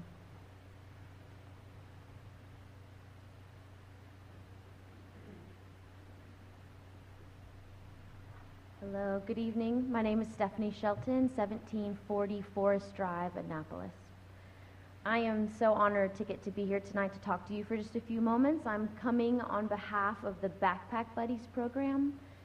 This program is something that I believe in, I'm passionate about, and if I'm going to simply put it real succinctly, we help provide supplemental food for students that are in need. So we have worked ardently for a numerous amount of years. We're going on 8 years now. We work with 2 local Annapolis elementary schools, Georgetown East and Mills Parole. And so every week we gather an ample amount of food and we deliver it to the schools. And then that food is discreetly, with dignity, put by school employees into certain students' backpacks so that they have 7 meals to help them through the weekend. What we have found is that a lot of students have a lot of food insecurities. Maybe they don't know where their next meal is going to come from, or it's inconsistent, or the food is very unhealthy. And so our food supplement for the weekend helps cover them from when they leave the school campus on a Friday until they return on a Monday. In our program, we believe, I personally believe very strongly, that education is the path, it's the trajectory, the catalyst that's going to help students advance.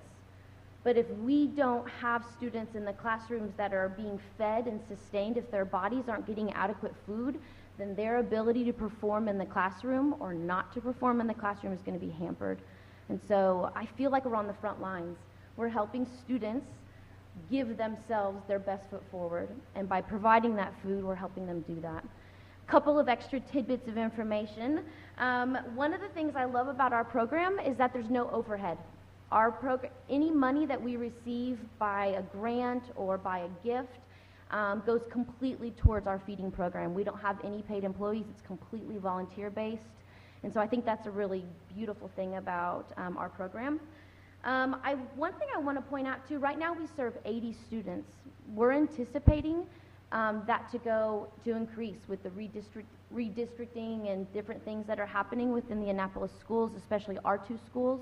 We anticipate that number to increase, and we want to be ready to say yes. When a school says we have students that are in need of food, we want to be able to confidently say yes, we can provide that.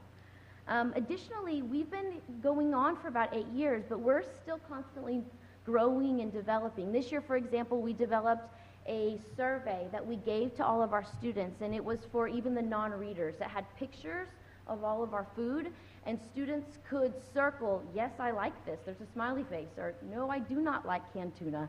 And so we were able to get feedback, which I think is really important. We want to be able not only give them food that they need, but we don't want to give them food and then them not use it. And so we're constantly morphing and changing. Additionally, for example, the canned tuna, we discovered that if we have a first grader in the unknown situation at his or her home, they might, like I have a second grader, I have a kindergartner, I don't think they would know what to do with a can of tuna. And so we've discussed that next year we want to give them maybe, here's what you can do with some of these foods, and here's maybe some condiments, or here's some mini educational training on how you can use some of those foods. We provide fresh fruit in all the bags. It's a really great system. We have anything from granola bars and oatmeal to macaroni and cheese to bananas, the whole gamut. So again, feel very strongly about this program. I feel like this is a beautiful opportunity for the city of Annapolis to directly impact students in Annapolis. So thank you so much. Any Alderman questions? Budge? Yes. What is your organization's total annual budget? That is a great question. I'm going to defer to my friend that's behind me, if that's okay with you. Close to 12,000. Thank you. Thanks so much. Any other questions? Thanks so much for your time. Not a Yes. question, but a comment. Your enthusiasm is contagious. Thank you. Thanks so much. Thank you. We're about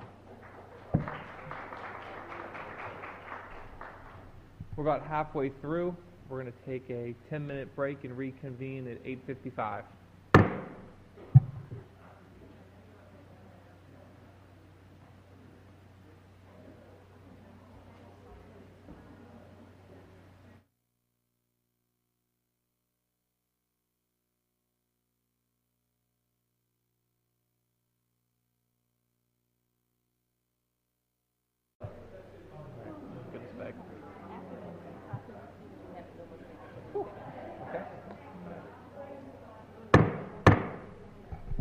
The City Council is now back in session. The next 3 people that are signed up to speak this evening are Edwin Flores,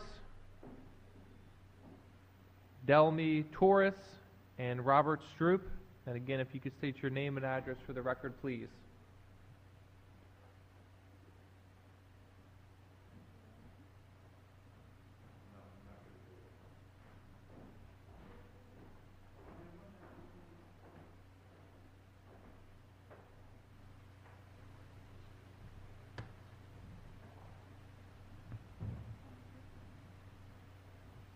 Good night.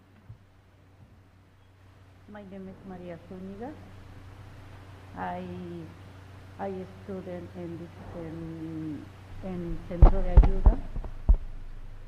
I student English class and computer class in citizenship.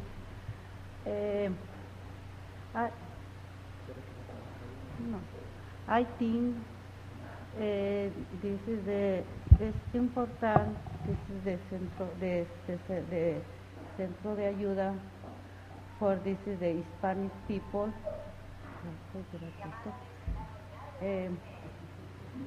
I'm sorry about that. For me, I think this is necessary. This is the Centro de Ayuda for this is the people, the Hispanic people, because for me, I help her. This is the class, and I will in the future for this is I'm going maybe in the college. And I'm sorry. Me gustaría, I like this is the se llama,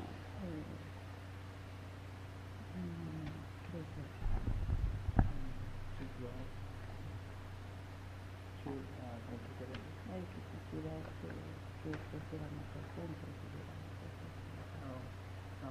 She said she would like to help it to be a little bit bigger, so they can be able to help more people like her. And that's what everything she wants to say. Okay, thank you very much. Good night, everyone. My name is Delmy Torres. I am from Honduras. My address is 1716 Pleasantville Drive, Lamborghini, ND 21061. I am a student of the health English class because I'm a single mother. I have 4 girls. I try to practice English every day in the center of the health. For the future, I finish my GED class.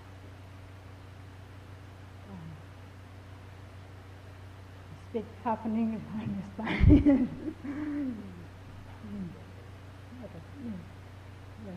Yo quiero para el futuro terminar la escuela y el centro profesional porque me ha ayudado mucho a mi familia y a mí. She would like to finish her college degree, and she would also would like to help Center help to grow more.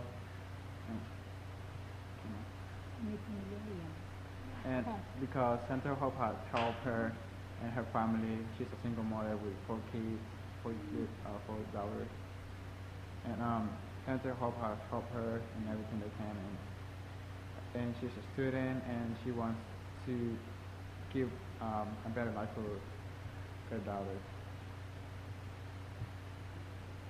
Thank you for the opportunity. Thank you.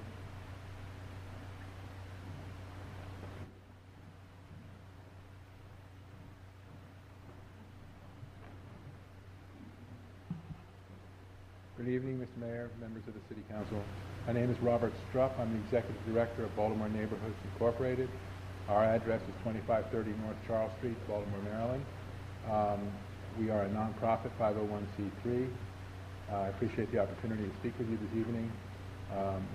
We have 2 programs. First of all, we've been in existence since 1959. One of our founders was James Rouse, so I like to say we have good DNA. He signed our Articles of Incorporation.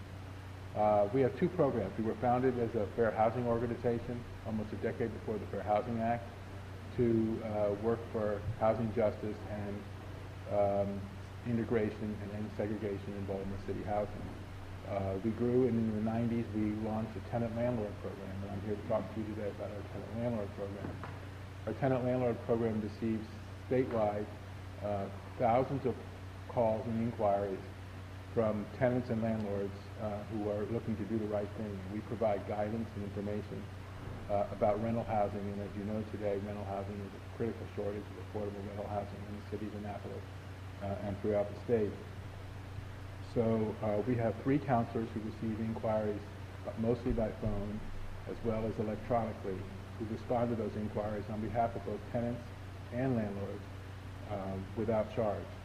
And we depend on our funding for those services, to be able to provide those services. Something that I noticed preparing to come down here today was we tabulate very meticulous data on who's calling us, how many are tenants, how many are landlords, demographics and the like. One thing that I noticed, first of all, is a very marked increase in the number of calls that we received from this current fiscal year versus last year. Last year, for a 12-month period, from the city of Annapolis, we had 65 inquiries by phone or electronically. That doesn't include, by the way, people who go to our website and view the information there and maybe get answers to their questions. It also doesn't include people who get information from the People's Law Library, which we provide information to the library for them to post it to the general public. So we've gone from 65 inquiries from the city of Annapolis in the full 12-month period last year, FY16, to already this year in 9 months, 62. So we are seeing a spike in people who are contacting us with tenant landlord rental issues.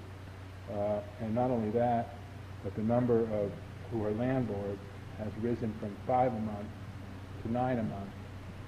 So we help landlords, which makes us very unique, because the mom and pop landlords don't really have a resource to make sure that they're doing the right thing.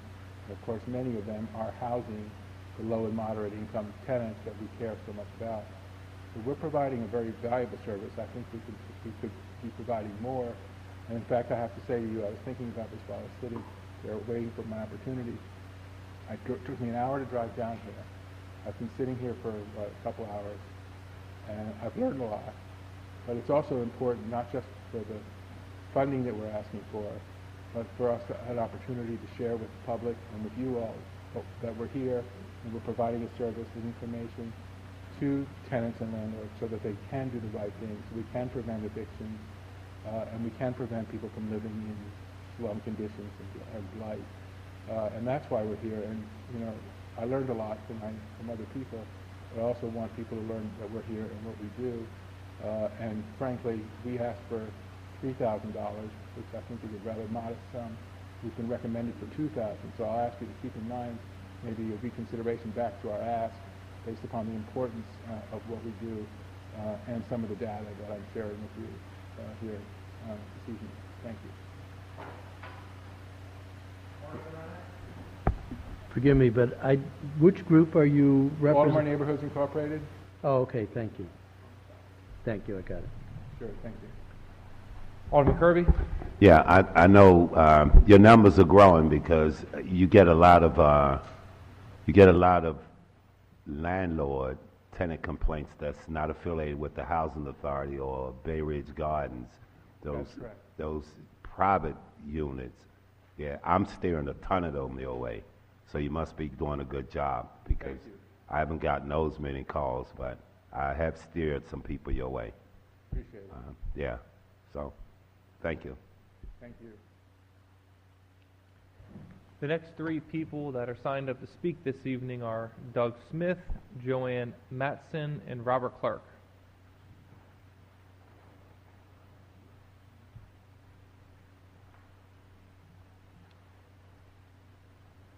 Good evening, Mr. Mayor, members of the council. Doug Smith, 5 Revel Street. With me is Linda Barber, our executive director, representing the STARE Annapolis organization, Start the Adventure in Reading. This is the first time we've asked the city of Annapolis for funding, So we're new to the list. As you know, we're a charitable organization, and our mission is to help second graders who are struggling to learn to read. This year we have 160 volunteers who are tutoring 80 students. So we've grown quite a bit over the last couple of years. The challenge is the school reading teachers tell us they can give us twice as many kids. So right now we are doing our tutoring at Robinwood, Eastport Community Center, Stanton Center, Georgetown East, Tyler Heights Elementary, Germantown, and Mills Parole Elementary. The students that come to us are selected by the reading teachers who feel these are the kids that can benefit from one-on-one tutoring. We're with them twice a week for the entire school year. So when these students come in, many of them cannot read Cat in the Hat. We work with them through the year, and I'm pleased to announce our graduation is the next 2 weeks. We're going to graduate all 80 of our students. They get certificates of accomplishment, and they get a pile of books to take home and have at their own library. You're invited to come and join these graduation ceremonies. They're very much fun. And I'd like Linda Barber to tell you how we work with the students in the schools. Linda? Hi. Thank you so much for having us and for putting us on the list of grants. It's much appreciated. STAIR began in 2005. Each year, a new group of second graders comes to us selected by their reading teachers. We work one-on-one with the same adult tutor working with the same child for the entire school year. And each student grows from, I can't read that, to, it's my turn, let me read. We see reading level, comprehension, and fluency increase and stabilize. Normally our kids, about 90% of them are reading at low first grade level. When they come to us, they're in second grade. And by the end of the year, we've probably brought 70% of a 90% group of kids up into second grade or above reading level. Teachers don't have the time to work one-on-one with every student. Parents are burdened with many jobs. So coming home and sitting quietly and helping their children read isn't always an option. And that's where we come in. STAIR uses an educator-approved curriculum and age-appropriate books. And for a solid hour, twice a week, our tutors read, write stories, and play word games with our students. And additionally, we give about 2,500 books away, so each of our children has the chance to build a home library. Children learn to read through second grade. After second grade, children read to learn. So if you don't know how to read well by the time you reach third grade, this is your trajectory. The Anne Arundel County Public Schools second grade population is 7 to 9 years old. In 10 to 15 years, not very long, these children will go on to higher education and join the workforce, or go to jail, die through violence or suicide, or become jobless due to the lack of a high school diploma.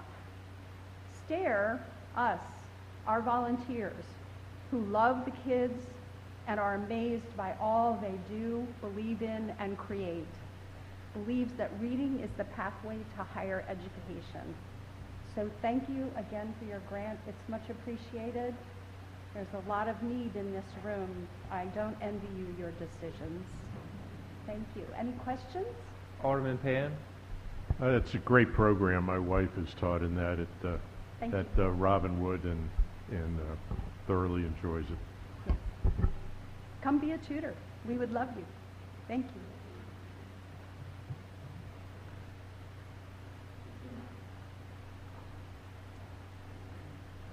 Good evening. I'm Joanne Messon. I'm here on behalf of the Lighthouse.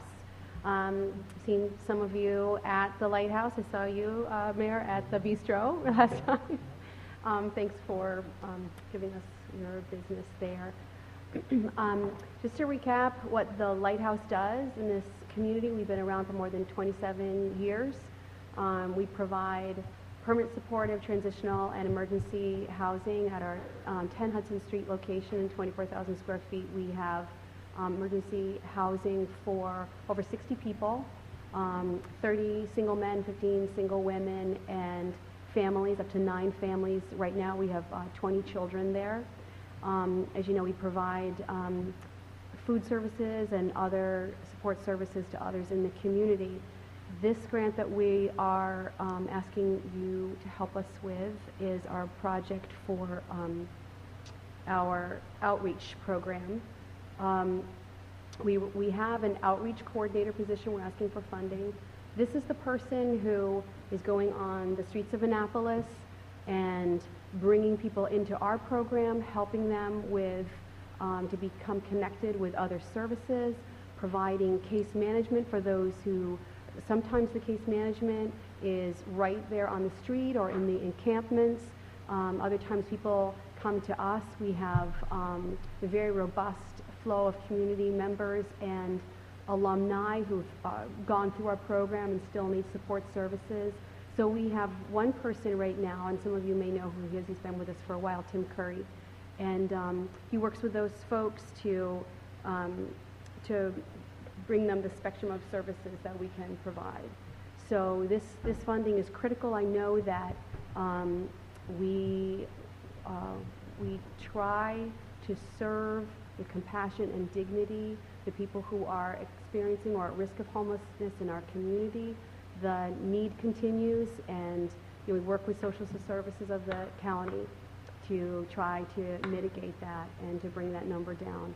So we appreciate your longstanding support and all the support that you've given us over the years and your support with this grant. Any questions? Clarification? Thank you. Thank you. Thank you.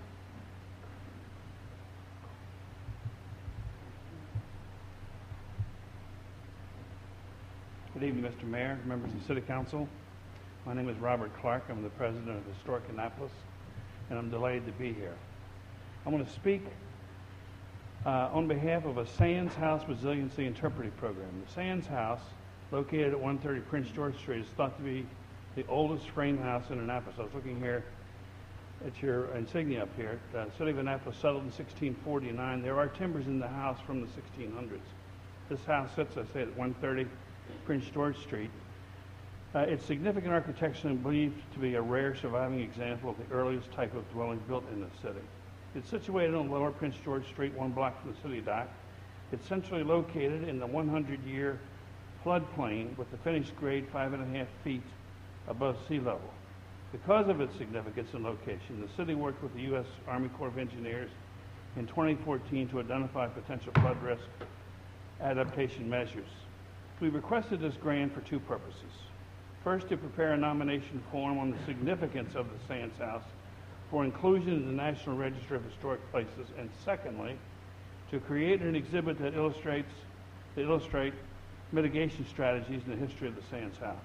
Our goal is to have the exhibit on display for view during the Keeping History Above Water Conference hosted by the city's Historic Division coming up in October of this year, and it directly relates to the city's Weather Together initiative.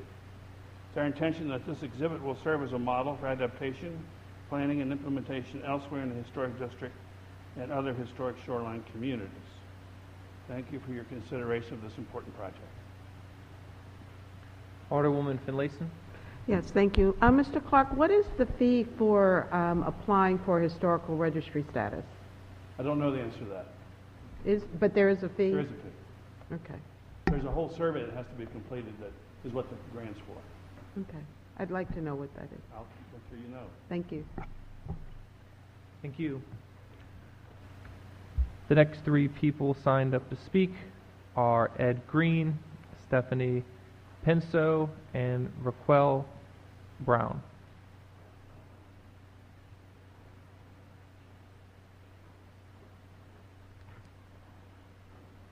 Good evening, Mr. Mayor, members of the Citizens Council, Chamber Council. What are you again now? I've been sitting there so long I forgot where I was. City Council. A little bit of levity to get things going. We've been called worse, don't worry about it. My name is Ed Green, and I'm the Executive Director of OIC of Anne Arundel County, Inc. I reside at 2423 Vineyard Lane in Crofton, 21114. Just a few words of thanks for your recommendation for funds to be used by OIC in the next fiscal year to continue our work of helping needy residents in and around the Annapolis area. In addition to the program we've provided in the past, we have been approached by Woodside Gardens to provide GED prep classes at their location. We've agreed to their request and have begun to offer GED prep classes on Monday and Wednesday mornings from 9:15 to 11:15 at the Evola Peters Community Center in Building 703 Woodside Gardens. At present, we have 10 students attending classes on those mornings. I've also met with Mary Ellen, as we all have, Turner at the Eastport Community Center about their need for GED prep classes in that community. I'll return to the community center on the 25th of May to administer our assessment to persons that Ms. Turner is presently recruiting. With your continued support, we look forward to broadening OIC's reach to more areas of Annapolis. And as our mantra states, we want to provide a hand up and not a handout. These two communities that we're going into now have been requesting our assistance for some years now. And we finally been able to put something together and decided rather than trying to do this in the as evening classes, that we would do it in the morning. We found instructors for the classes. We found tutors to be alongside as assistant instructors for each one of the classes. So we're spreading our wings, and with your help, we're going to continue to do that. And with members of the council who are very interested in what we're doing, thank you very much for your assistance. Question? Yes, Alderwoman Finlayson? Mr. Green, are you still offering your full complement of courses? Yes, ma'am. And these are just additional courses that you're going to be offering? I'm squeezing every penny that we are being awarded by the city council, the city, whoever's got money, I got the hand in their pockets, and we're squeezing it, and we're going to help the needy citizens of this city. Are you still providing books to the Center of Help also? Yes, we are. Okay, thank you.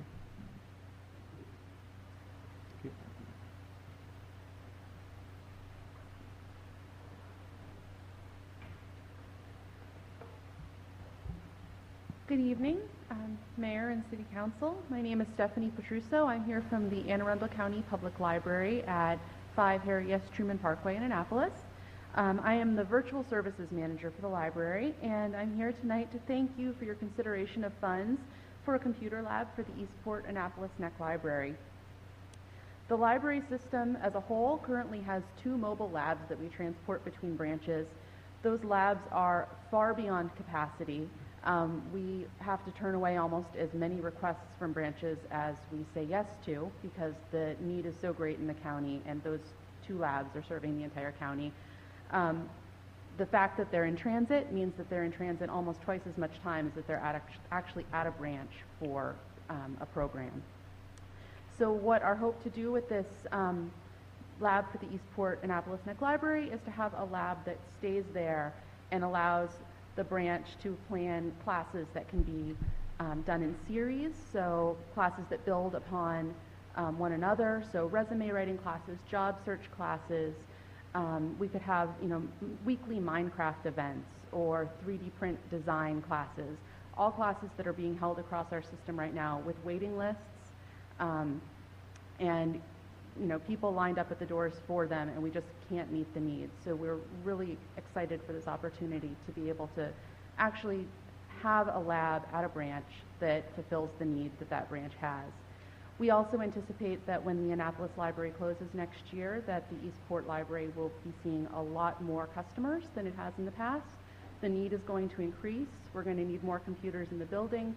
We're going to have a greater need for classes. We're already working with community partners like the Naval Academy and St. Mary's High School to teach classes on coding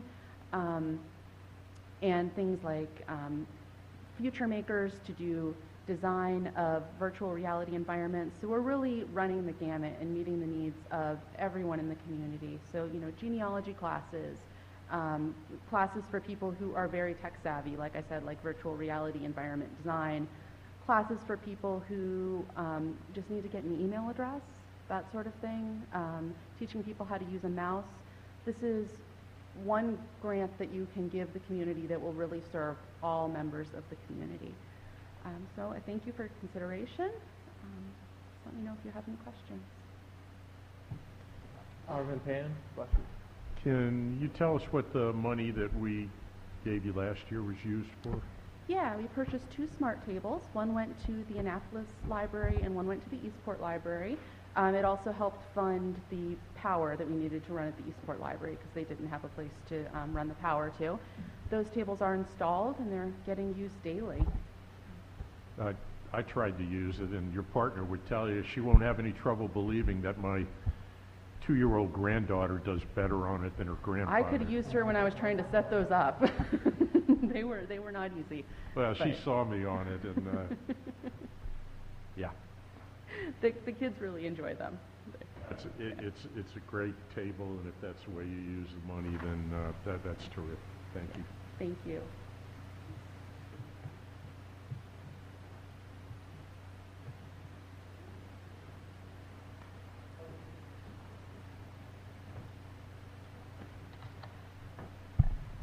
Next 3 people, Raquel Brown, Kirk Nolan, and Julie Snyder.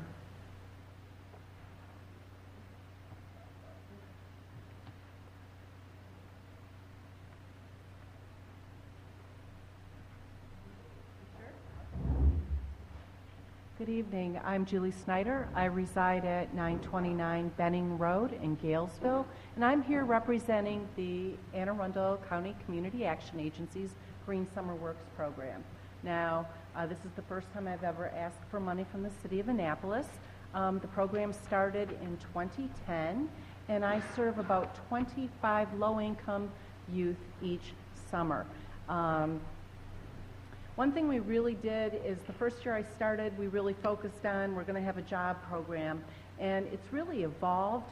Basically, how I look at it now, it's a training program with a job attached. I've done a lot of research, and one thing that's really came clear to me is that soft skills actually can determine the success of a person more than the socioeconomic background they come from or their level of education. A lot of employers are saying they're having problems hiring millennials. They don't have the communication skills that they need to be successful and maintain a job. They don't have the relationship building skills that they need to succeed. So we provide that sort of training. We really focus on it. We also do a lot on financial literacy training. Kids learn how to do a budget. They have to do a financial literacy project every single summer. And yes, they do work, but they're also doing about 50 hours of training every summer. And I spend a lot of my budget on training. I get some of the best trainers we have in this area, Rob Levitt, Darius Stanton, Griff Hall. These kids deserve the best, and I try to provide it for them. We keep the groups small, and that really wasn't by design, but at one point, we have 25 now. I talked about getting more money and expanding it to maybe 50, and the kids were like, no, we don't want that. They get to know each other. Even though they're from around the county and they do go to 8 high schools, over half the kids do come from Annapolis High School. They really like the diversity in the group. They like getting to know these kids, and they have built a really strong support system for each other. In fact, a lot of them call it the family. They do get work experience. We have 11 employer partners, and I want to say thank you to the City of Annapolis. The city is one of our 2 original planks with Arlington Echo. We have placed interns here for the last 7 years, and we will have 2 in the Department of Planning again this summer working with Maria Brown. So we have 11 employer partners, and 8 of them are located in the city of Annapolis. And what kind of makes it unique is most of them are small nonprofits. So not only are we giving the kids jobs, training them for jobs, we're putting them in jobs and paying them to work for small nonprofits in our community. And they are doing community projects in our community. I had a group from Arlington Echo that worked in Hillsmere, and they actually put in a pilot program of water gardens, trying to help with runoff. At the Maritime Museum, they work on oyster restoration. They teach young children from our community about oyster restoration. We have kids running day camps, working at the Children's Museum, Box of Rain. So we are not only giving these kids experiences, but we're also giving back to the good local nonprofits that we have in our community. Also in the program there is room for advancement. I really love the fact that I can bring a child in at 15, they go through the program, they start demonstrating leadership skills, and next thing you know, they're a team leader or my program assistant. Can I give you a shout out here, Cynthia? Cynthia's son is going to be my program assistant this year. He's been in the program, this will be his 4th summer. It's really great. When they come up like that, they go through peer-to-peer mentoring training with Rob Levitt. So not only have they come up through the program, but they're assigned 4 to 6 young interns. And they're giving back to these kids, teaching them how to come up. It's really a powerful thing. And they're getting supervisory skills. They have to write reports every week. They have to reach out to every intern every week and their employer partner and say, how are things going? Because we want to be able to tell our children, these are the great things you're doing. And if there's things that need a little bit of work, we can just say, you know, you really should maybe keep your cell phone in your pocket a little bit more often. But one thing our employer partners also do is they evaluate all of the children on 9 points. Communication skills. Do they show up on time? Are they ready to work? Do they take initiative looking for new projects? And they're all evaluated on that. And then I write letters and give them the feedback. It's just been a really great experience, and I really hope that you will consider us for this year and going forward. Is there any questions? Nope. Great. Thank you.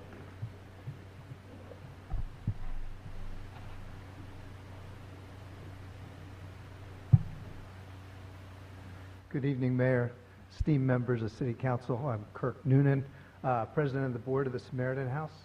I live at 37 Wind Whisper Lane, which is just behind the Giant off of Bay Bridge Avenue. And I want to thank you, first and foremost, for the recommendation that you've made in the current budget. That's quite generous. We've got a lot of causes that you have to look at and allocate through. It's got to be a tough job. The Samaritan House is a state-certified halfway house. We were founded in 1971, so we've been serving the community for 46 years. So when someone was talking about the sustainability of an organization and a nonprofit, I think we make that hurdle.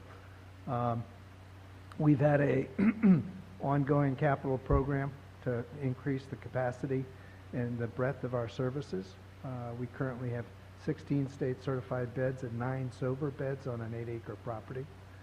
We have plans and actually projects in flight to double our capacity with our goal to try to get that complete by next year, 2018. As we speak, we've got a new driveway and parking lot going in for the new building. If anyone's driven in our own old driveway, you'll join everybody in the celebration.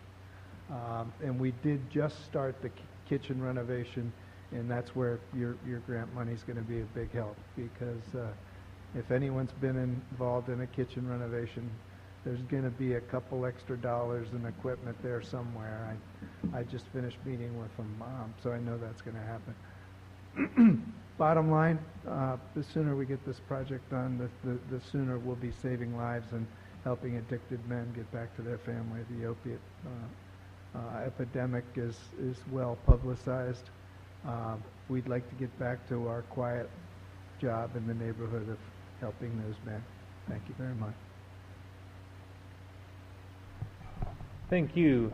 The next 3 people that are signed up to speak this evening: Maria de Lancia, Alice Estrada, and the Annapolis Film Festival.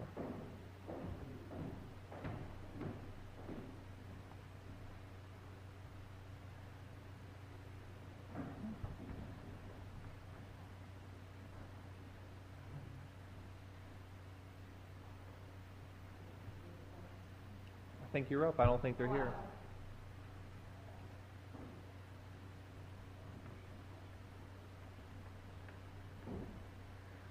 Good evening. I'm Alice Estrada, Executive Director of Annapolis Maritime Museum, and I reside at 1764 Broadley Trail in Annapolis. So in addition to being a museum showcasing and preserving Annapolis' rich maritime heritage, we're also a community anchor, a gathering place. And while it's important that we're an attraction for the city, we're just not a static room with artifacts on display. We host exciting special events and that have become a beloved Annapolis tradition. We have outstanding intellectual lectures, maritime-themed art exhibits, family-focused environmental programs, and an extremely popular summer concert series. We restore historic wooden boats. We provide a gateway for the Thomas Point Lighthouse tours, which we own with the City of Annapolis. We rent our venue with breathtaking views for our weddings and community events, and this generates terrific economic dividends for city businesses. And as you know, only 2% of the Chesapeake Bay is accessible to the public. We provide that rare public access. So on a nice day, you'll see folks fishing, crabbing, launching a canoe or kayak from our McNasby location. And now we have a second campus to provide public access, the Ellen Moyer Nature Park at Back Creek. This 12-acre waterfront park is an ideal location to grow the museum's education program. And the grant request we made was to underwrite this award-winning environmental education program and in assisting us in transitioning over to the Back Creek facility. Our education programs are immersive, they're experiential, they're field-based learning programs from pre-K to 12th grade. They connect students to the Bay and now to nature and their community. The majority of the students are from the city, and we work with a lot of groups that have been before you this evening. Most of these kids have very little interaction with the Bay, and we do teach them to be environmental stewards and really drill down over a course of their young education career the importance of the Bay ecology.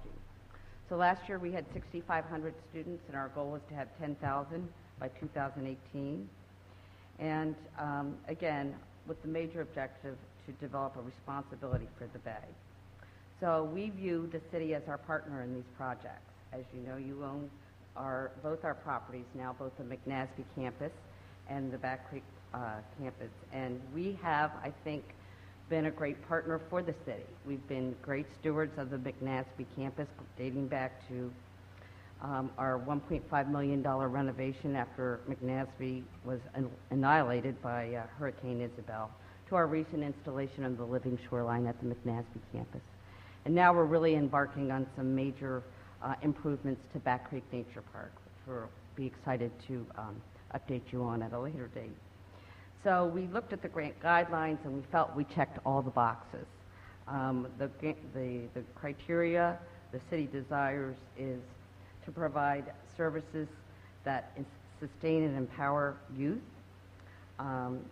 towards a new and improved quality of life, provide programs that preserve and enhance the community's character, which we do through our historic preservation, and provide programs that contribute to a vibrant economy, which we feel we do in many different ways, including renting our venue for weddings, and promotes programs that are integral to environmental sustainability, which obviously we do have a primary focus on. So we thank you for your consideration, and I hope you will recognize the museum's contributions to the community and we value and appreciate your partnership with us and faith in us. Thank you. Any questions? Just want to thank you for your leadership. You've done a tremendous job with the city assets, turning it around as you highlighted some of the parks, what you're doing with Back Creek Nature Park and everything else. So thank you for your hard work. Thank you So. very much.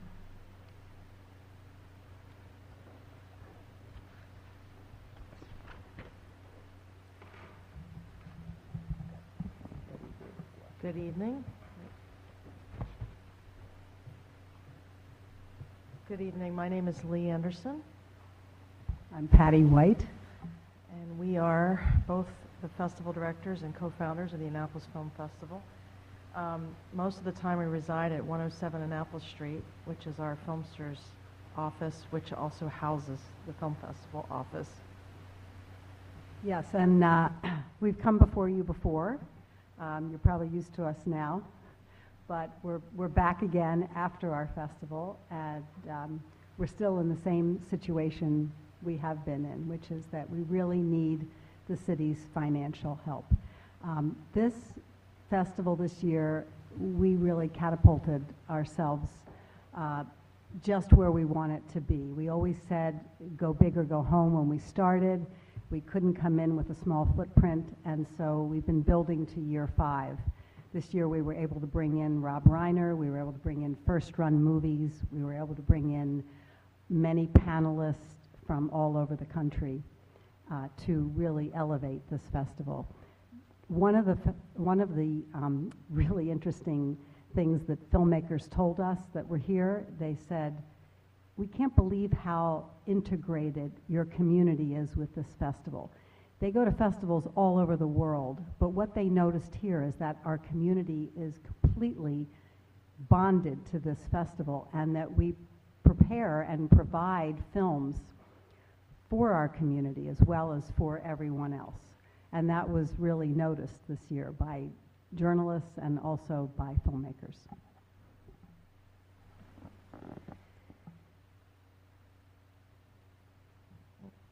Sorry. One of the big bumps we got this year was it got picked up on the AP wires in over 300 publications just because we had the name Rob Reiner associated with us.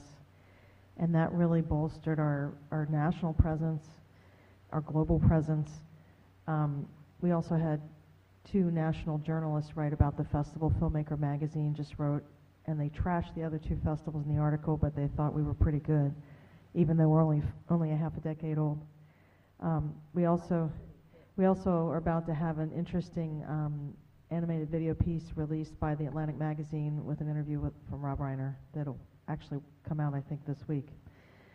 So we're at a point where there's no looking back. This is, we're here and we need to grow. But I think a lot of people are shocked when they find out that it's the 2 of us and 5 staff, and 4 of them are in their 20s, that put on a festival for almost 15,000 people this year, along with about 30 committee chairs and 266 volunteers who came out over 4 days. And I can stand here all night and talk about numbers, and we've been listening to all these wonderful nonprofits, and they all have really amazing things they're doing. But I think the one thing we can say that we're doing is we're providing something where everybody participates. And I know Maryland Hall provides a lot of programs, but we're doing something, and we're having a shared experience. Something happens in a dark room, you're sitting there, and you all go through something, and then you discuss it. And part of it is the engagement that happens after the film. So I don't really know how to quantify moments like at the end of Coltrane, somebody in the audience said, I think you should rename the film Chasing Train, the John Coltrane Sermon. That said it all. Or moments where we have the Anne Arundel County school kids or at-risk kids sitting there seeing a bigger world and learning about the girl in a burqa who started the Arab Spring in the Middle East, or how a boy built a windmill out of junk and ended up at Dartmouth and on the TED Talks, or how average kids with real issues, like depression and all kinds of things teenagers face, can get past that. So we have all these moments. We had a film that was about the Ukrainian uprising and Putin's aggression in the Ukraine and how they create fake news in Russia and dress up Russians as American newscasters.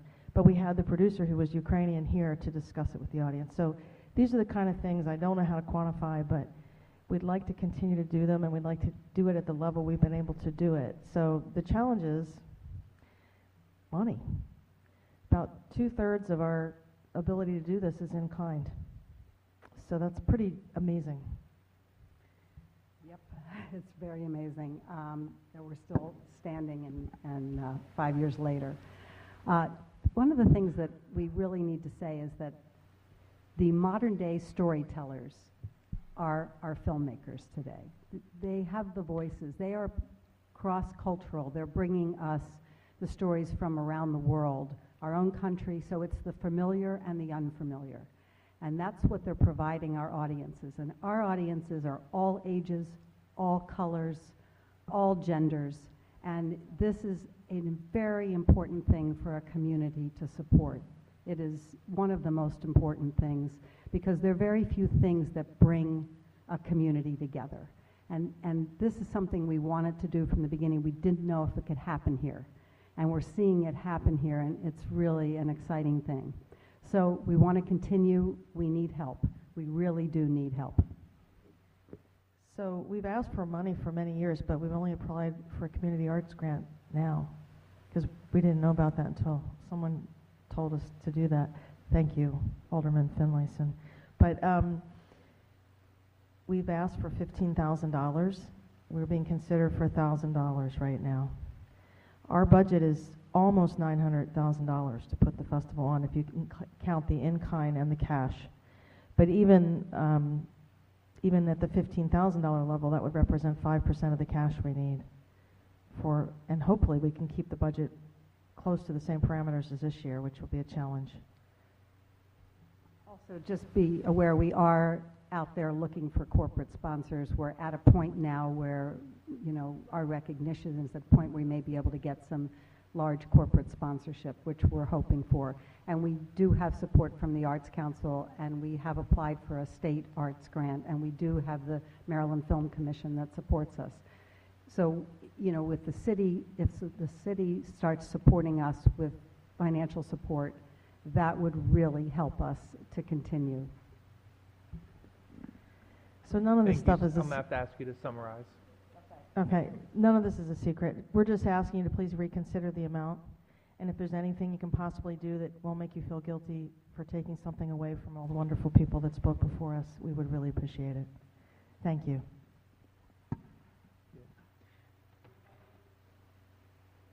Alderman Budge? You don't need to go through the list tonight, but could you forward to the council the different sponsorship levels that you offer for your festival? Thanks. Absolutely. Alderwoman Finlayson? Could you also provide us with the grant requests that you're making that need matching funds? You know, Yes. some of them require Yes, a match yes, from. they do. Thank you. Thank you. Also, one other thing I just wanted to say, we are going to start a film society. We're hoping it'll be this year, which means we'll be able to provide monthly films for our community. Alderman Arnett? Thank you, Mr. Mayor. So I was asked today by someone how they can get copies of or get another viewing of some of the films. I think it was the one, I forget the name, but it's Your Life is the hyphen between your birth date and your death date. It was one of the short films. The short film. But I don't know whether there's information on how people can get access to the films, but they did make some impressions. Thank you. That's a challenge these days. A lot of the films we're getting are just before they're actually released and they're under contract and license, so we aren't always able to do that. The shorts are easier, so we're hoping to put together some shorts programs over the summer and through the fall. So we'll consider running that one again. Thank you. Deborah Wood?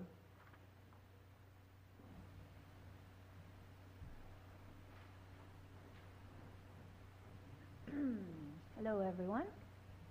I'm here to thank you for your support. The city has provided a home for Chesapeake Children's Museum at the WYRE radio station building on Silipana Road, which is Annapolis backwards.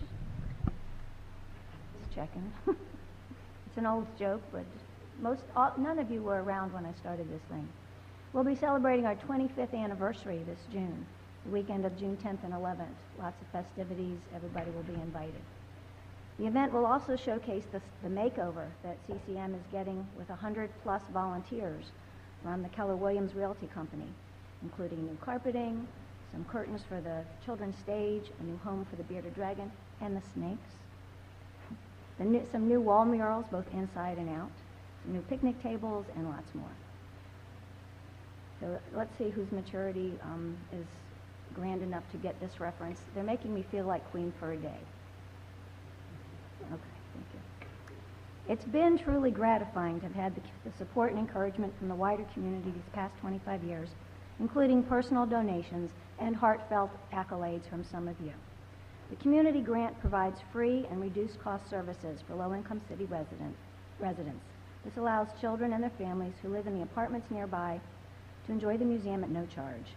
We can take hands-on activities to city elementary schools and community events and offer field trips for organizations serving children whose families struggle to meet basic needs. Your funding is very much appreciated and easily seen in the smiles of the faces as they discover, create, and play in the museum. When we're able to stretch this grant out for the whole fiscal year, the balance is spent on pony rides and other items at Kids and Caboodle, the totally free fare for all the children of Annapolis. The amount that the city can afford to grant Chesapeake Children's Museum makes a big difference in how we're able to provide services for the children of our city's most economically challenged families. Anything? You need a song, a story? No. Thank you very much. Thank you. Ms. Wood was the last person signed up to speak. If you'd like to come forward and address the council, now is your opportunity. Seeing no motion, I declare the public hearing open until May the 22nd, 2017. Madam City Attorney, would you please present the next item on our agenda? Mr. Mayor, the next item on the agenda is public hearings with Resolution R-1617 Capital Improvement Program, fiscal years 2018 through 2023 for the purpose of adopting a capital improvement program for fiscal years 2018 through 2023. Nobody was signed up in advance. If you'd like to address the council, now is your opportunity. Before I close it, I'm going to accept into the record a memorandum to the Annapolis City Council from the Planning Commission that is dated May the 4th, 2017. I now declare the public hearing on R-1617 closed. Madam City Attorney, would you please present our next item? Mr. Mayor, the next item on the agenda is Ordinance O-2217 Capital Budget Fiscal Year 2018 for the purpose of adopting a capital budget for fiscal year 2018 and appropriating funds for expenditures for the fiscal year 2018 capital budget. If you'd like to address the council, now is your opportunity. I accept into the record a memorandum to the Annapolis City Council from the Planning Commission dated May 4th, 2017, and I now declare the public hearing on O-2217 closed.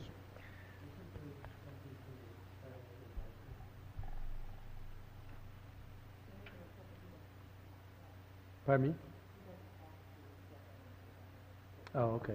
But they met and, okay, thank you. It should be attached. Madam City Attorney, would you please present our next item? Mr. Mayor, the next item on the agenda is Ordinance O-2317, Certificate of Adequate Public Facilities, Police Protection, for the purpose of defining police officer as that term is used in connection with review criteria and certification for adequate police protection under Chapter 22.14. If you'd like to address the council, now is your opportunity. Seeing no motion, I declare the public hearing on O-2317 closed. Madam City Attorney, would you please present our next item? Mr. Mayor, the next item on the agenda is legislative actions on second reader, beginning with Ordinance O-1917, readers removing dock and market house enterprise funds for the purpose of removing the requirement that the annual budget shall contain separate dock and market house enterprise fund groups. Is there a motion to adopt O-1917? So, second. We have one amendment, which is the Budge Arnett Amendment, and I'll let the sponsor speak to him at this time. Mayor and members of the council, this amendment stems from the discussion that we had at the last council meeting on this bill. A desire was expressed to have a annual accounting of the revolving funds that we have been learning of. We established one for the Market House at the last council meeting, but we've been learning that there are more of these critters running around, and it would be healthy for the council and the public to see what is in these revolving funds and where they're going. The revolving funds are embedded within our operating budget, so we are voting for them, but we don't necessarily know what it is. This amendment will highlight the revolving funds.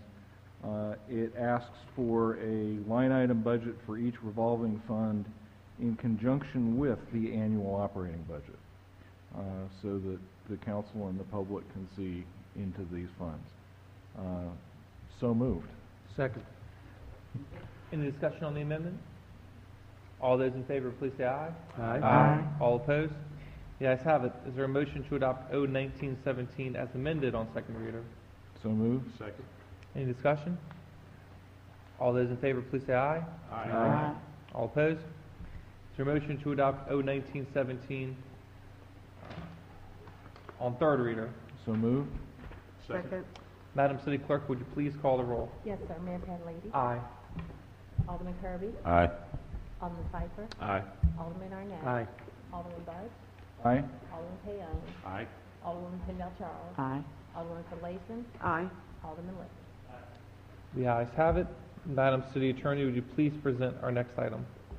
Mr. Mayor, the next item on the agenda is legislative actions on first reader, beginning with Ordinance O-2617, zoning district boundary adjustments, for the purpose of removing the requirement that the Board of Appeals shall not extend the regulations to an extent greater than the lesser of 20% of the total area of the tract, or 5,000 square feet, removing consideration of unique conditions from the review criteria and findings requirements, and matters generally relating to applications concerning zoning district boundary adjustments, including a zoning district boundary that divides a tract in single ownership.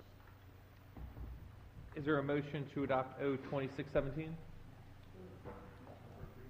on first reader? Any discussion? All those in favor, please say aye. Aye. All opposed? The ayes have it.